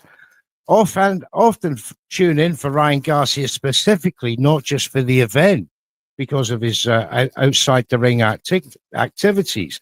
Fighters with that kind of audience can sell fights independently or through flexible deals. The debate line for me here: Ryan Garcia isn't just a boxer; he's a global sports brand. When the fighter is in control of the product, the fighter should control the promotion. Promotional conflicts frequently delay major fights. I've said that before. Fighters get stuck between networks, promoters, sanctioning bodies, and the prime years shouldn't be spent waiting for negotiations. Boxing politics turns prime years into waiting rooms. Garcia's value is highest when he fights often and stays visible. He's built his fame partly through direct fan engagement, which modern fighters can promote fights themselves using the digital reach. This reduces reliance on the traditional promotional gatekeepers like Golden Boy. Ryan Garcia already owns most valuable marketing to sports today, and that's direct access to fans, which the promotional companies traditionally used to control. Fighters who control promotion keep larger shares of revenue. You can negotiate event by event partnership deals instead of long-term control deals. And examples in boxing show fighters becoming promoters to maximize earnings. We've all seen Errol Spence, Terence Crawford form their own promotional companies, Gervonta Davis. Why take a slice of the pie when you can own the bakery? So the legacy control alone says it isn't just about who you beat, it's about who controls the path. So Ryan Garcia has the most audience, the marketability, and the leverage most fighters dream of. Instead of being trapped in boxing politics, he should bet on himself, control his promotion, and turn his brand into his greatest weapon. Thank you, my friend. Much appreciated. JJ, your stance, should Ryan Garcia move away from boxing politics and bet on himself promotionally? Go ahead, uninterrupted. All right, Mr. Neutral, here's the thing. The question is, should Ryan Garcia walk away from boxing politics and bet on himself promotionally? And let's just zoom in here, man. Over the last 6 years, Ryan has earned roughly estimated about $70 million in just the boxing purses. That's not endorsements. And then here's the crazy part. We just saw him win his first world title. And we have to be crazy to say that itself wasn't a product of boxing politics. He didn't earn that shot. He didn't work himself up the ranks. He didn't rebuild from a bad loss. The opportunity was given to him through relationship from Golden Boy, negotiation, positioning, and politics. Everything you just said. It landed him his first world title. He benefited from it. Golden Boy navigated the sanctioning bodies. Golden Boy worked the network. Golden Boy structured the deal. Ryan's job is to fight. We've seen Ryan have mental health issues, legal issues, while Golden Boy was protecting the brand, to your point. You mentioned he had millions of followers. He had millions of followers before he ever did anything because Golden Boy was leveraging him as the next Oscar. All of this was done. So look, the sport's not just punches. It's contracts. It's broadcasting. It's arbitration. It's commission. Ryan's job is to fight. Promoters' jobs to manage a storm. When you made $70 million in 6 years for doing mediocre work, the question's not, should I leave and bet on myself? The question is, why would I leave the machine that built me? All right, thank you for that as well. Now back and forth conversation. Try to keep it at 2 minutes. Neutral, you begin. 3, 2, 1, go. Yeah, fantastic points, JJ. Really good. However, as you quite rightly said, he had millions of followers before he even stepped in the ring. It's that star power that buys you the boxing politics when you're in the game. And Golden Boy knew that from the moment, the protege, to come and, take the crown off the king. All that was built from that machine. But where was the static period? And now where they're at now, where they virtually hate each other. This is the point. The evolution of promotion doesn't work in the long run for star power boxers. Look at Gervonta Davis. There isn't a promoter alive apart from Sam or what do you call him? PBC that can manage that kind of star power. These guys promote themselves with the digital reach they got. And it's the way it's going now. We're going to see an evolution. Sorry, on you go. No, and we cannot ignore, though, man. I see what you're saying, but you cannot ignore what's already been done. And the fact is, Golden Boy has created a machine, a brand with this guy. $70 million is nothing to look away from, man. $70 million, especially with his accolades. And now he's just secured a world title. He's not even 30 yet. His whole future's in front of him. We know the term, if it's not broke, don't fix it. Yeah, you can argue the Golden Boy's broken, but for Ryan's pocketbook, for his future, there's been tumultuous past between him and Golden Boy. I get it, but look at what the positives are. He's got millions in the bank. He's got a world title. He's got looks, and he's got his whole future in front of him, despite all the bullshit, all the crap we've already seen. And I put a lot of that on Golden Boy, not Ryan. Right. Well, the fact that Ryan Garcia has been given so many opportunities is built off the back of the politics, which is built off the back of his social media drive and his marketability. Without that, if he was a normal boxer who popped for peds, he would not have got another title shot. He would not have got 2 title shots in another weight division. So why would he walk away from that? Why would he walk away from those politics that essentially gave him what he had? Because he's outgrown them. And the reason I say that is because Golden Boy and the venomous the situation that they have now is because Oscar has built that persona from to Ryan into him. That competitiveness with Oscar on a personal level. Had that been Ryan Garcia under a PBC or someone that's not got a main character that will compete with him on a social media level, hence there wouldn't have been a follow. But I come back to the point, without that marketability, that social media following, he could not influence the boxing politics that gives him these repeated title shots and ultimately winning one. Because if that had been any normal boxer who is just a contender for a title, pop for peds, right, and suffered the suspension, fines and all the rest of it, would not have been given a championship interim title shot his next fight. We can all agree on that. Sure, but I'll finish with this. Ryan has only proven himself for one camp that he can handle the mental pressure. He proved himself. He shut a lot of us up this last Barrios camp. That's not enough for me to say, yeah, I can handle the reins. We've seen Ryan melt down completely. No business, no professional executive is going to want to work with you as an individual without representation if he goes off the deep end again. And for me, that's just way too much to risk when I've already made $70 million in the bank. I've got a title. Yeah, I'm not crazy about my promoter, but at the end of the day, my promoter made me. So I'm not walking away from it. Oscar went silent as soon as he popped for peds, did he not? Where was his support then? He got a fight. He got 2 world title fights since he popped for peds. One was supposed to be a gimme, and he all you have to do as a promoters petition these WBA and WBC with that. All you have to say, right, he's back now. Do you want him or not? He's got 10 million followers there. You're going to put money in your pockets. Yeah, Oscar said, yeah, he's crazy, but so was I. So was I. And if that had been a normal boxer, if that had been a normal boxer without that social media drive, that wouldn't have happened. All right, judges, send me your scorecards for round number 2. Great debate once again. Love it. Great stuff, JJ. Man, you're pushing me, man. I'm on the ropes here. I'm trying to be nice, man. I'm trying to. No, we're doing it. We're all. No, you gotta get nasty, brother. All right, the final prompt that we have, and we'll have JJ begin on this one. All right. Should former fighters be boxing judges? JJ, you begin uninterrupted. Should former fighters be boxing judges?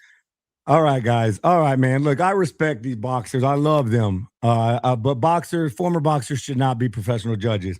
Look, judges are supposed to be neutral, invisible, emotionally detached. And fighters are trained to be the exact opposite. They're emotional by design. They're prideful. They're wired to believe they win every close fight. And essentially, at the end of the day, that's what makes them who they are.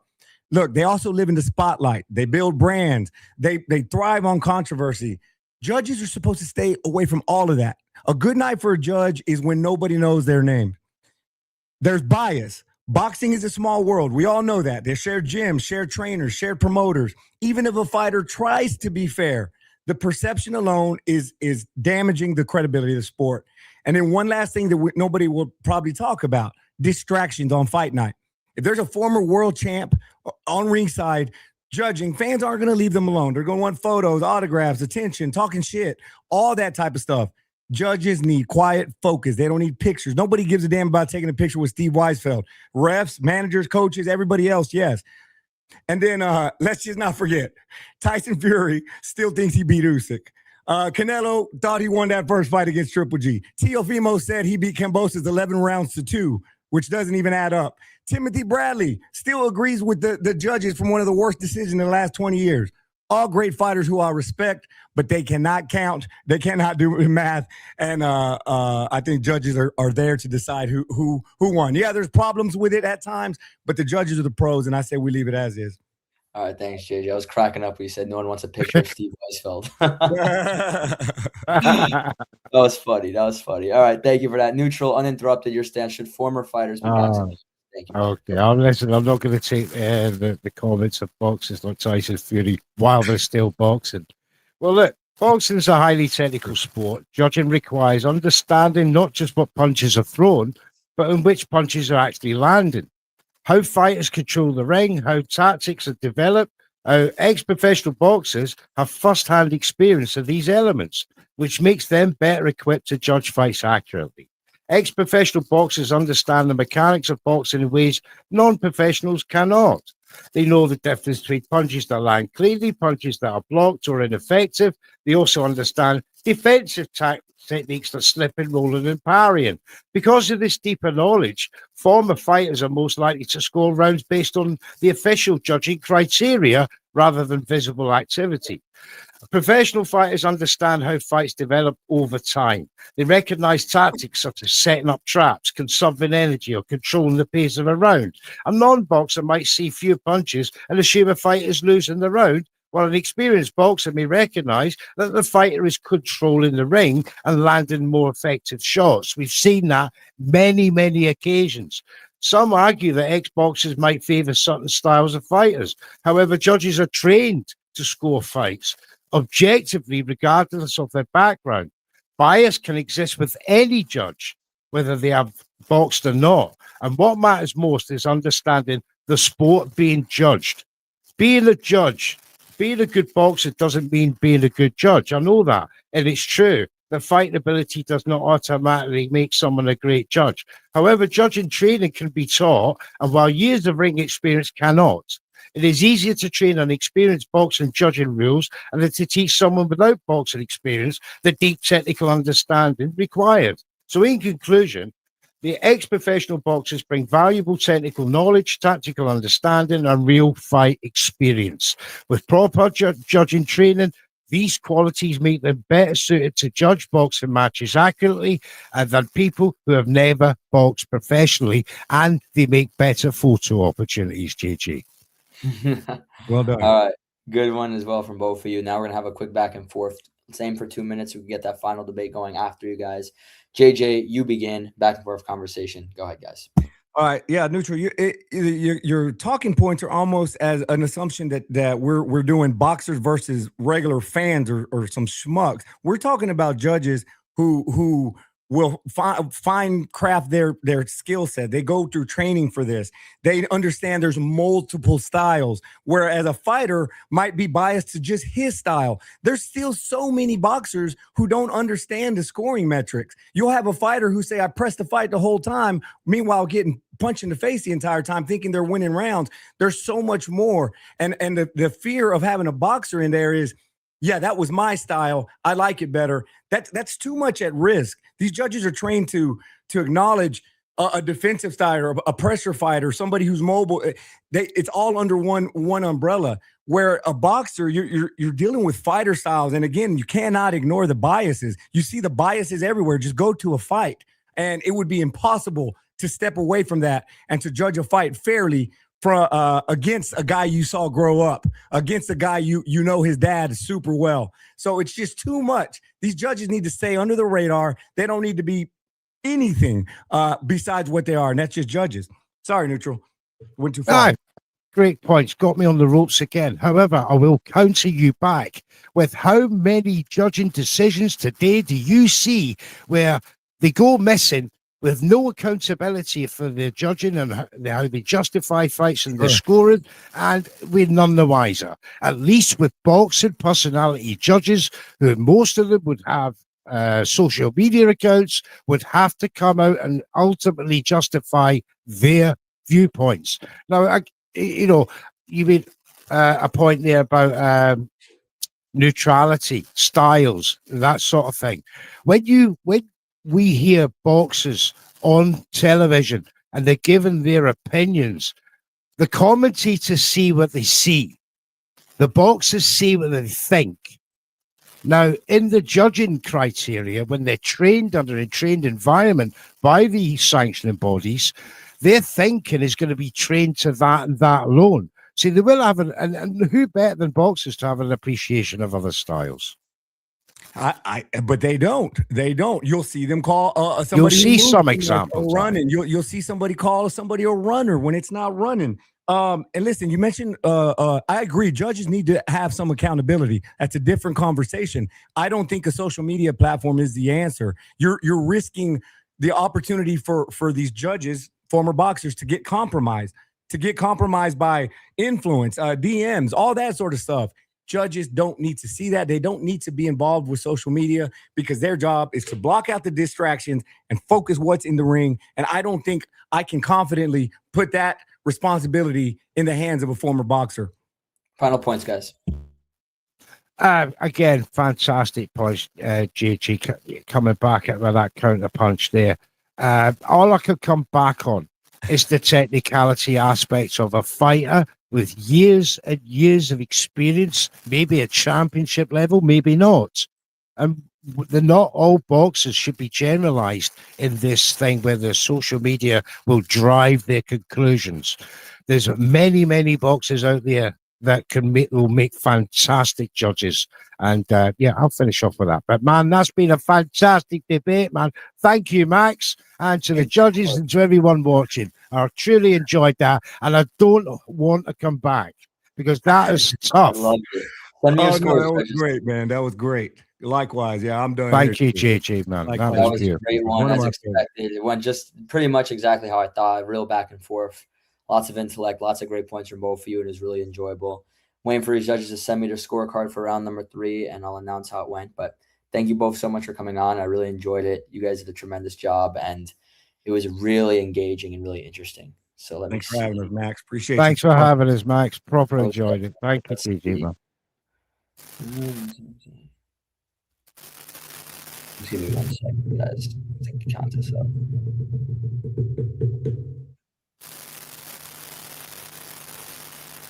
Yeah, my mic. That sounded like a drum roll. All right.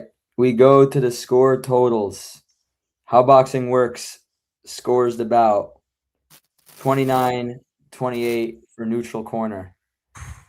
Billionaire Boxing TV scores about 30-28 for JJ Solomon. And Adams Boxing Show scores about 29-28 for your winner by split decision, JJ Solomon. Yay! Well done, JJ, man. Got me sweating bullets. I'll take a split decision against the great man. That was beautiful. Thank you, guys. Thank you. Appreciate it, man. Good stuff. Really that was quick, fun. Before anything, I just want to acknowledge the fact that poor JJ Solomon's had to go debate Billionaire and then neutral back to back. In round 1. Yeah, in round 1. So, great job. If you're gonna win it, you gotta be the best.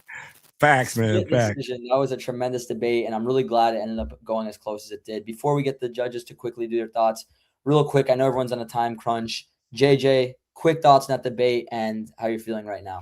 No, it was nothing short of what I expected. It's hard to go all in on a topic because everything is discussable, right? So Neutral was making some fantastic points, and I'm not going to sit here and say you're wrong. It's just he did a hell of a job presenting his beliefs. I did mine. I wanted to stick with the topics, not so much veer off too much. So hell of a debate, and I couldn't have been paired up with a better dude like Mr. Neutral.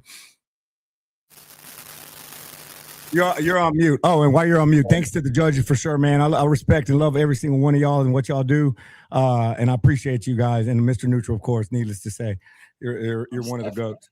Thank you, guys. Thank you, JJ. Thank you. I mean, that was fantastic. Really enjoyed that. And on the day, beaten by the better guy, no excuses. I want to thank you, Max. I want to thank the judges. Really enjoyable experience, and I highly recommend it. So all you content creators out there to get involved in this.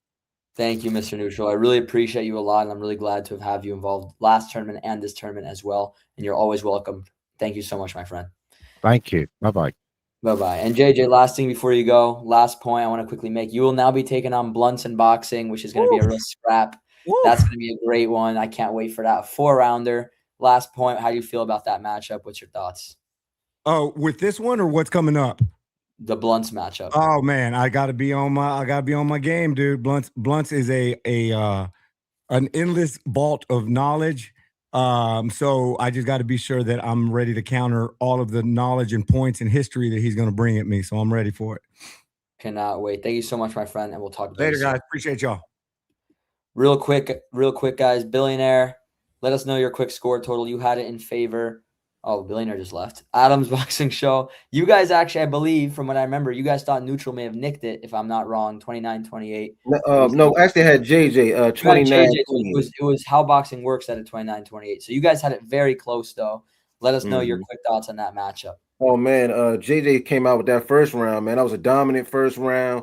Then Neutral came out the gate with that great second round. Then JJ responded, rebutted it, and took it. But I actually like Neutral's third round a lot because he actually made me like the idea of possibly getting some boxers to actually judge. So I just want to just give it a chance, because the judges get it so wrong all the time. He actually sold me and want to see this experiment. Yeah, that was a great third round from Neutral. But we had JJ 29-28, but it was super close. Super close. Much respect. Thank you so much for scoring. You guys got one more to go and we'll be done. I'll make sure to get the process moving. Thank you so much, guys. Really appreciate you. We'll talk very soon. Billionaire, real quick, brother. You had it 30-28 for JJ. What'd you think of that debate, my friend?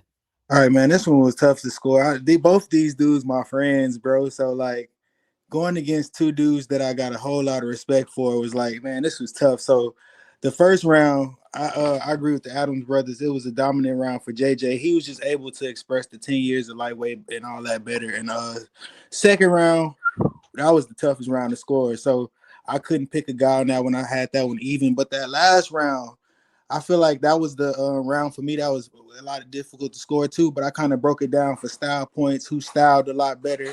And I gave that one to JJ as well. I think he did his thing in that last round. Thank you, my friend. It was a great matchup, and I'm glad to have you scoring it for sure. We've got one more to go, and we'll be done. So I'll put you backstage. We're going to begin the final debate. All right, we've got one more debate to go before the night closes out.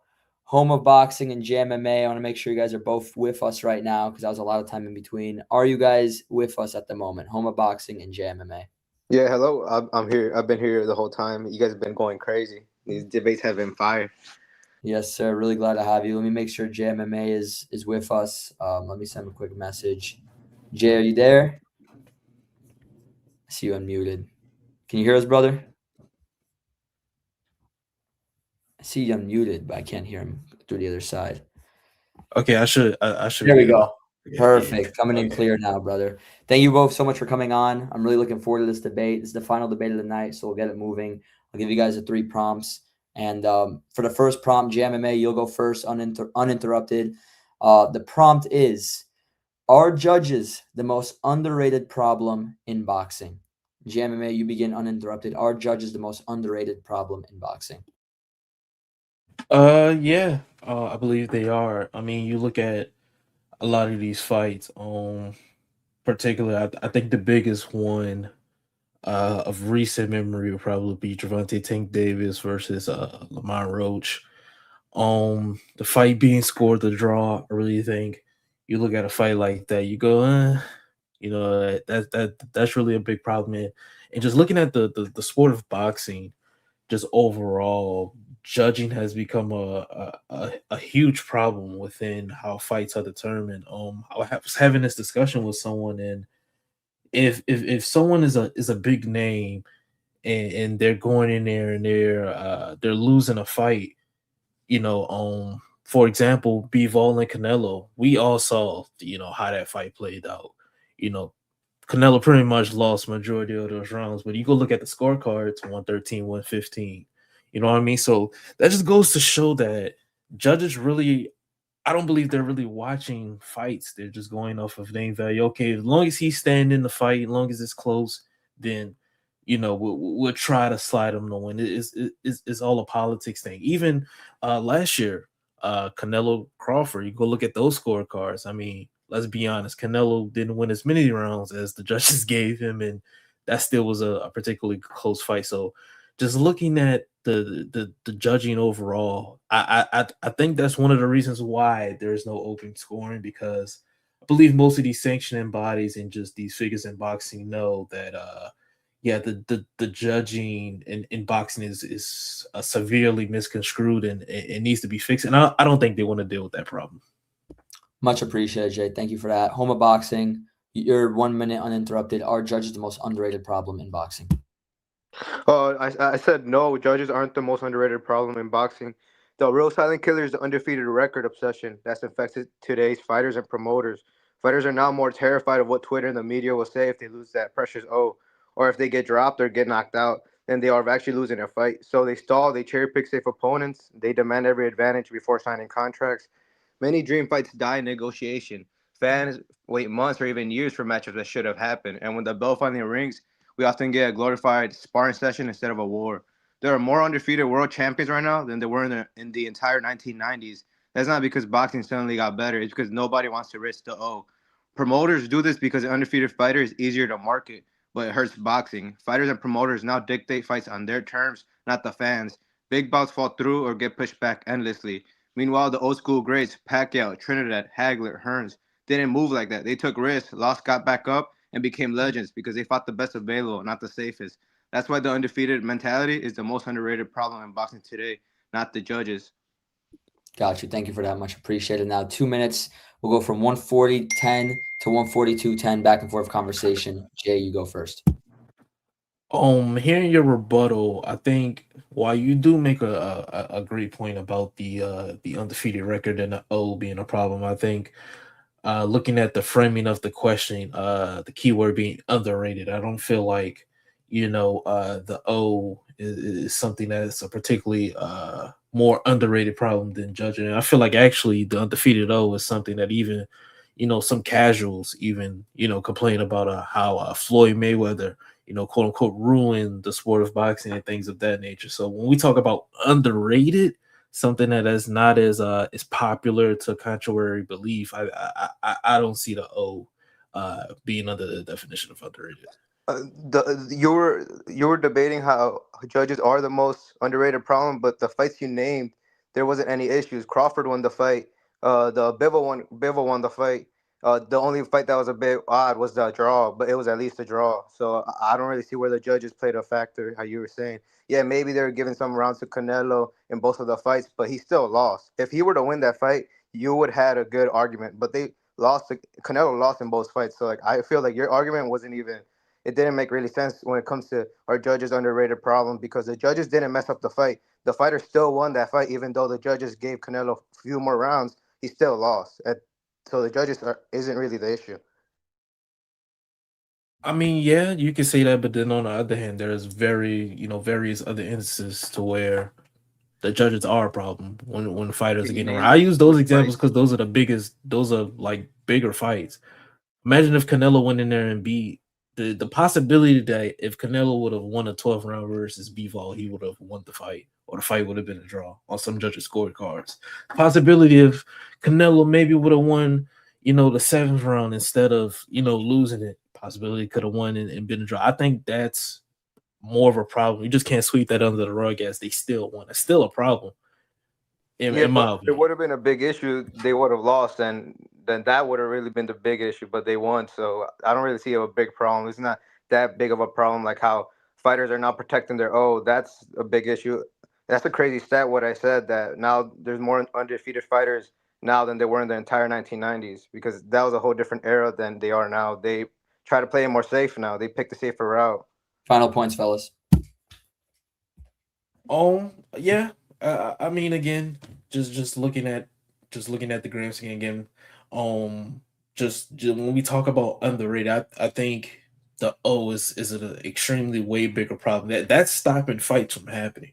The whole undefeated record. We're talking about fighters' lives being changed. They're not getting win money. That's solely on judging. I feel like fights not being primarily made in champions, not fighting. that's a way bigger, issue. We're talking about something that's underrated, that's getting swept Yeah, under the no, rug, that's not being the judge has talked about. always been a problem in boxing. That's not underrated problem. That's always been in talks. That's always part of this debate because that's always been an issue. That's never not going to change. But those fights you named, there wasn't really like an issue in any of those fights. So I feel like your argument wasn't really there when it comes to the question. All right, guys, we'll wrap up round number 1 there. Judges, send me your score totals for round number 1. Much appreciated. We're going to move on to round number 2. The prompt for round number 2, are promotional contracts the real reason careers stall? We'll have HomeofBoxing begin first on this prompt, uninterrupted. Are promotional contracts the real reason careers stall? Oh yeah, I said no. Promotional contracts are not the real reason careers stall in modern boxing. With Turkey Alex Shee's influence through ride season, cross promotional fights are easier than ever to make. Networks collaborate, deals get finalized quickly, and there's rarely any promotional friction holding things back.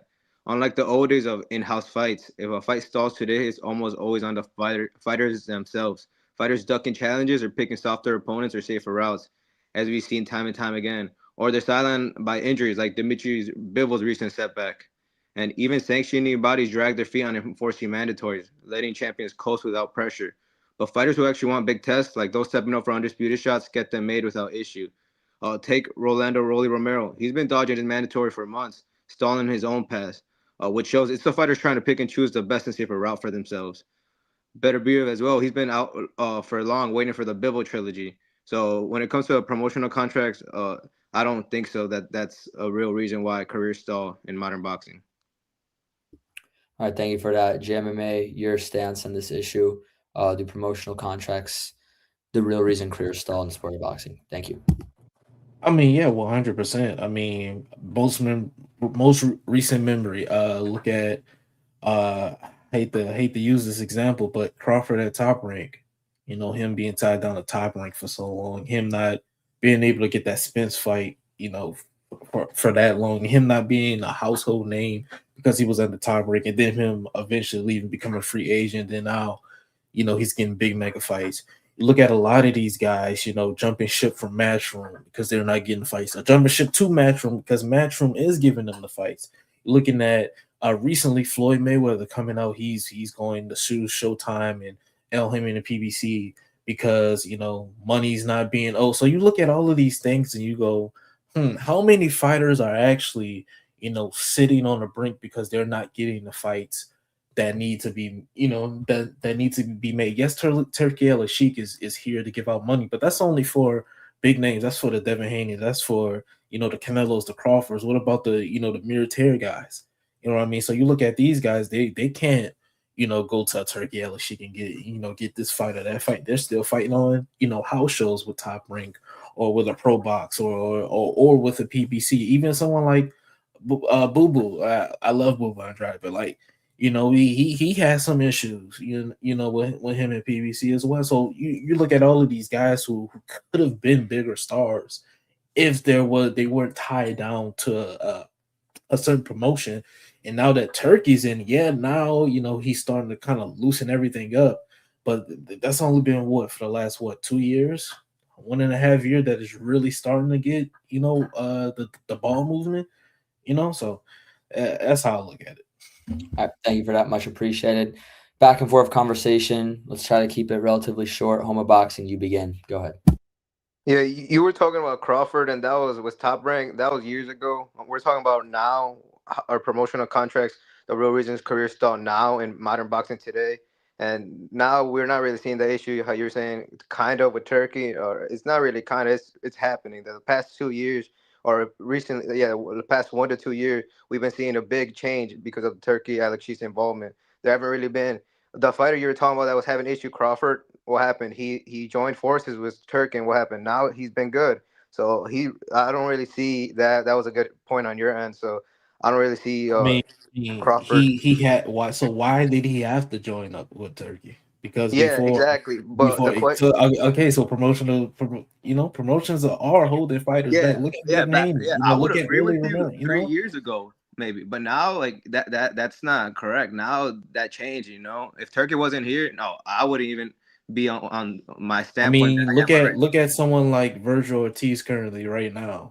See, yeah, but He has to sue his promotion to get the biggest fight But, in his but career. but we gotta keep it real. Like, What actually happened? Turkey offered Boots versus Virgil fight, and who turned it down? Boots. Boots turned down the fight, and then now this happened.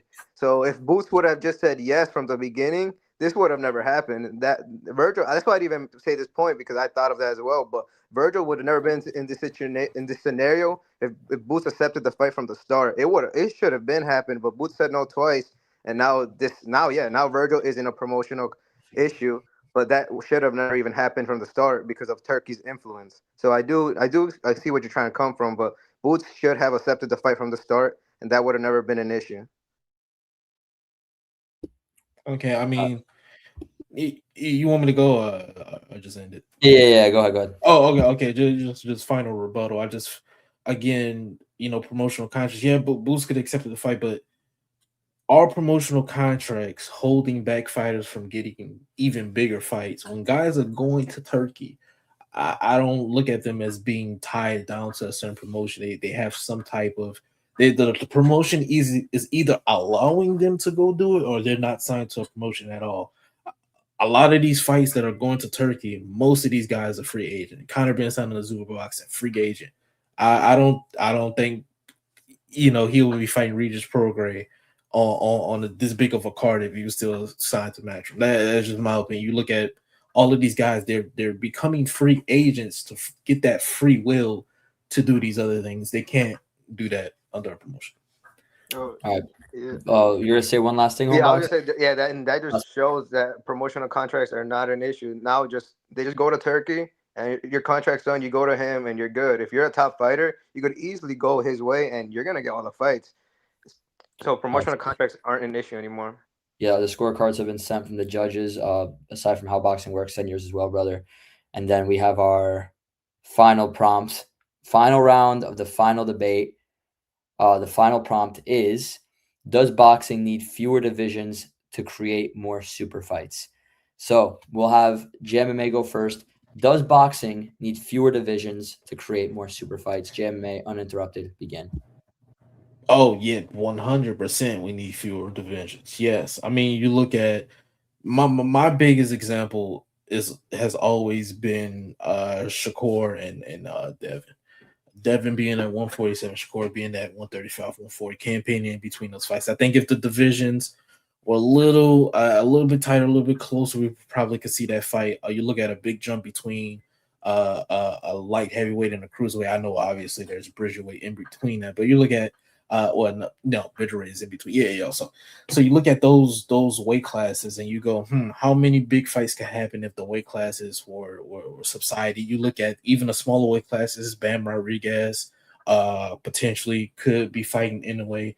Again, weight classes where a few weight classes are deleted. Possibly we could be talking about that fight instead of a Juntan like Tiny or Bruce Shushu Carrington. Those bigger fights could be made without having to jump so many weight classes. I mean, even Crawford and Canelo, I don't feel like 147 to 168 is a huge jump, but you look at a weight class like 160 to where, for one, a lot of guys at that weight are straight up missing weight at 160 anyways. That's why a lot of them move up to 168 to begin with.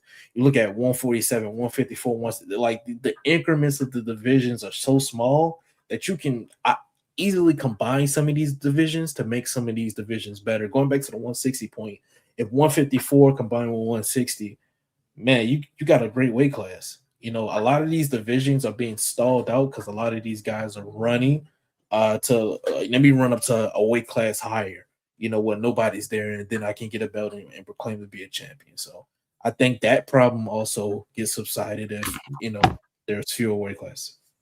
All right, perfect. Thank you for that. And HomeofBoxing, your stance, does boxing need fewer divisions to create more super fights? Uninterrupted, begin. No, boxing does not need fewer divisions to create more super fights. That's exactly what makes boxing boxing. Super fights aren't born from a smaller weight class chart. They're born when elite fighters look across the divisions and say, I want that guy. Light heavyweight to the divisions below, only 3 to 7 pound difference. Cruiser and heavy are the only real jumps. So the idea that merging classes will magically force rematchups is fantasy. Look at actually what happened with Terrence Crawford. He didn't need fewer divisions. He went from 154 all the way up to 168 to face Canelo Alvarez. He took the undisputed super middleweight titles by unanimous decision and instantly became a 3-division undisputed champ in the 4-belt era. That one fight pushed Crawford into another level and gave him mountains of respect. That's a super fight. That's boxing at its best. Fewer weight classes won't create more of those moments if fighters still aren't willing to take the risk. They're still protecting records, dodging styles, or waiting for the perfect catch weights. The fights won't happen whether there are 17 divisions or 8. It all comes down to the fighter's hunger to be great. In boxing, the magic has always been the weight jumps, moving up or down to chase greatness. That's what turns good fights into legendary ones. Thank you for that. Great arguments from both of you guys. Final back and forth. Does boxing need fewer divisions to create more super fights? Jay, you go first. Back and forth conversation begin.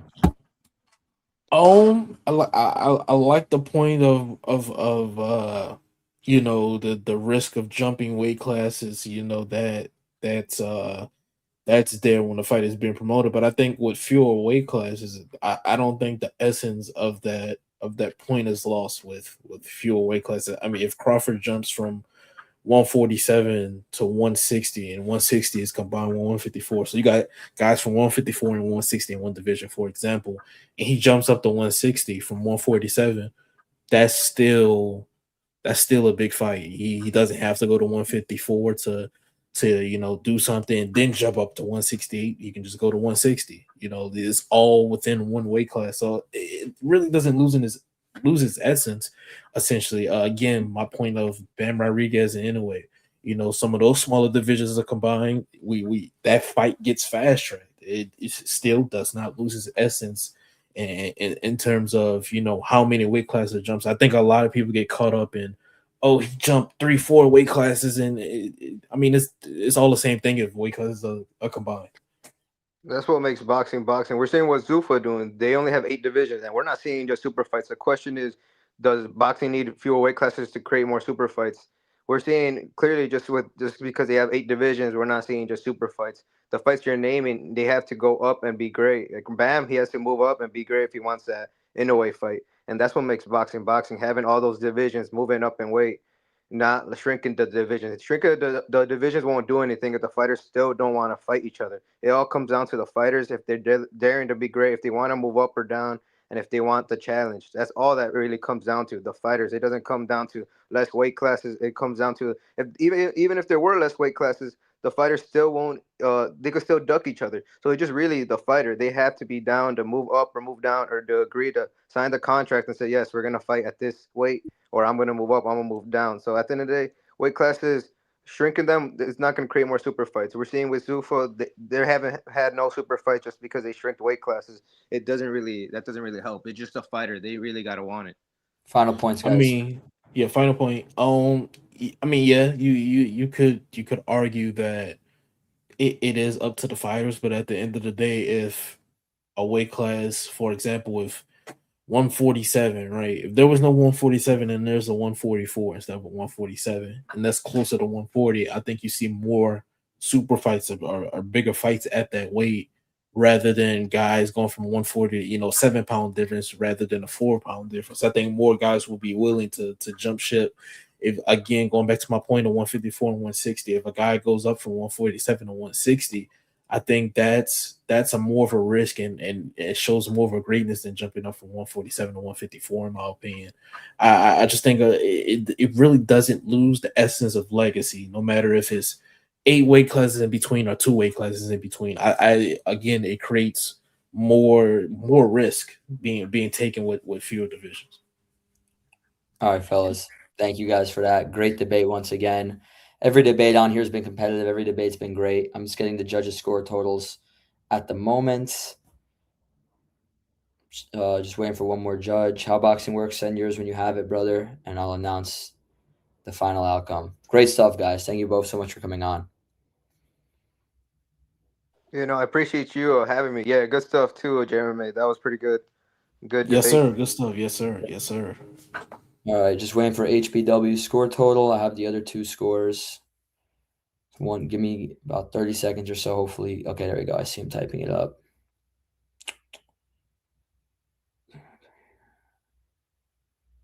Okay, we go to the score totals. How Boxing Works scores about 29-28 for Home of Boxing. Billionaire Boxing TV scores about 29-28 for JayMMA. And Adam's Boxing Show scores about 29-28 for your winner by split decision. Home of Boxing gets the job done by split decision. Great debate, guys. Thank you so much. Razor close debate, and Home of Boxing ends up getting the nod. So thank you guys for that. I don't know if you guys are still there or not. Yes, sir. Yes, sir. Appreciate you. Yeah, hello. Yeah, appreciate you guys.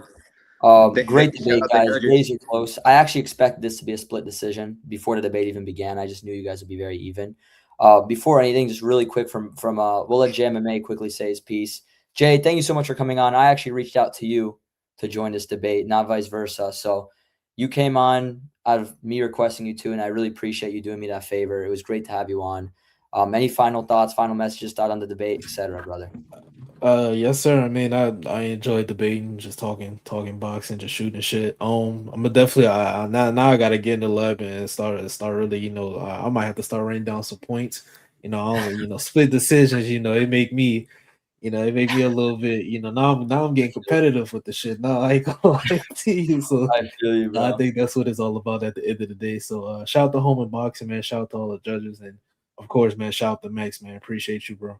Of course, bro. Thank you so much for coming on. We look forward to having you back one of these days. And if you guys don't know, Jay competed in the first tournament and lost in the semifinals to How Boxing Works in a tiebreaker, in a split decision tiebreaker. So JayMMA, very respected in this game. And thank you so much, brother. We'll talk soon.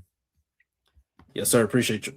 Most definitely, brother. And Home of Boxing, you get the nod, split decision. You take out a former semifinalist in a very competitive debate. What's your thoughts on this matchup? How do you feel? And now you'll be taking on Remy in the next round. Talk to me, brother. I'm excited. I'm glad I was able to get the nod. I was kind of surprised Billionaire Boxing gave him the round, but it's fine. I'm glad the other judges were on my side, or at least they liked what I was saying. And yeah, JayMMA did do good. He was a good debater, and I'm excited to go against Remy. He judged for my last time, and I felt like he kind of did me not the best. I remember that. Remy. Hopefully quick little story. When Home of Boxing last tournament, he took on How Boxing Works. He also lost by split decision. One judge had it 29-28, How Boxing Works. One judge had it 29-28, Home of Boxing. And then Remy had it 30-24 for How Boxing Works. So now you're taking on Remy, which is going to be a lot of fun. So I gotta get my payback right there. So I'm ready. I'm excited. But now Remy's definitely gonna bring it. So I'm gonna try my best as well. But appreciate you judges and appreciate you, Max. I'm happy that I made it to the next round, and hope you guys have a good rest of your weekend. Thank you, brother. Thank you so much for coming on. You did a tremendous job, my friend. Talk to you soon. See you soon. Adam's Boxing Show. You guys did a tremendous job. All of your scorecards were on point the entire time. What did you guys think of that debate? Give us a recap of your score and how do you guys feel after that matchup? Oh, good. You want to go ahead, Jermaine? I got to give HomeofBoxing a lot of credit, man. He definitely knows his history, man. So props to you, HomeofBoxing. Jay, I thought you came out in that third round. I thought you did really good in that third round. You started off a little slow in the first two, but I thought you came in that third round and really did your thing. HomeofBoxing, hey, good history, my man. You did your homework, man. It sounded like you had just stuff written out, man. That sounded like you was reading from a script or something, man. Solid stuff, man. Thank you guys so much for coming on. We really appreciate it. I'm going to reach out to you guys very soon. Hopefully you can shout out to you being there too, man. Yes, sir. Big shout out to Billionaire. Shout out to all the contestants. Yeah, How Boxing Works, everybody, man. Remy, all the guys, man. That did, did appreciate you, Max, for letting us on. Yes, man. Sir. Shout out to Max. Most definitely, man. Most definitely. Can't wait to do these more. And we're really glad to have you guys with us. Much appreciated, guys. Thank you so much for giving us your 2 hours today. Yes, sir. Yes, sir. Thank you, guys. Have a good one. You too. Y'all too, man. And Billionaire Boxing TV, you actually had it for JayMMA. Home of Boxing was a little thrown off by that. Just break down quickly your score total before we wrap up. No audio again? Man, the volume is out. Can you hear me? Yeah, we can hear you. All right, so look, I'm gonna just say what I gotta say. So I scored the fight for JayMMA for a couple reasons. Great debate, How Boxing Works. You came out and did your thing, bro. You were solid. I just wish that first round when you changed the narrative of the debate about I wish you would expound a little bit on that a little bit more for me. So that's why I gave the first round to JayMMA. The second round, I like how JayMMA came out with the whole Terrence Crawford situation. I feel like those were good points, and I felt like he kind of did his thing in that round. But the third round, you dominated, bro. You handled your business. You came prepared, bro. I feel like you did your homework and you came prepared, and I can't wait to see you again. Thank you, Billions. Much appreciated, brother. We'll talk soon, and thank you for helping out once again, brother. For sure, man. This is BBTV. See you, brother.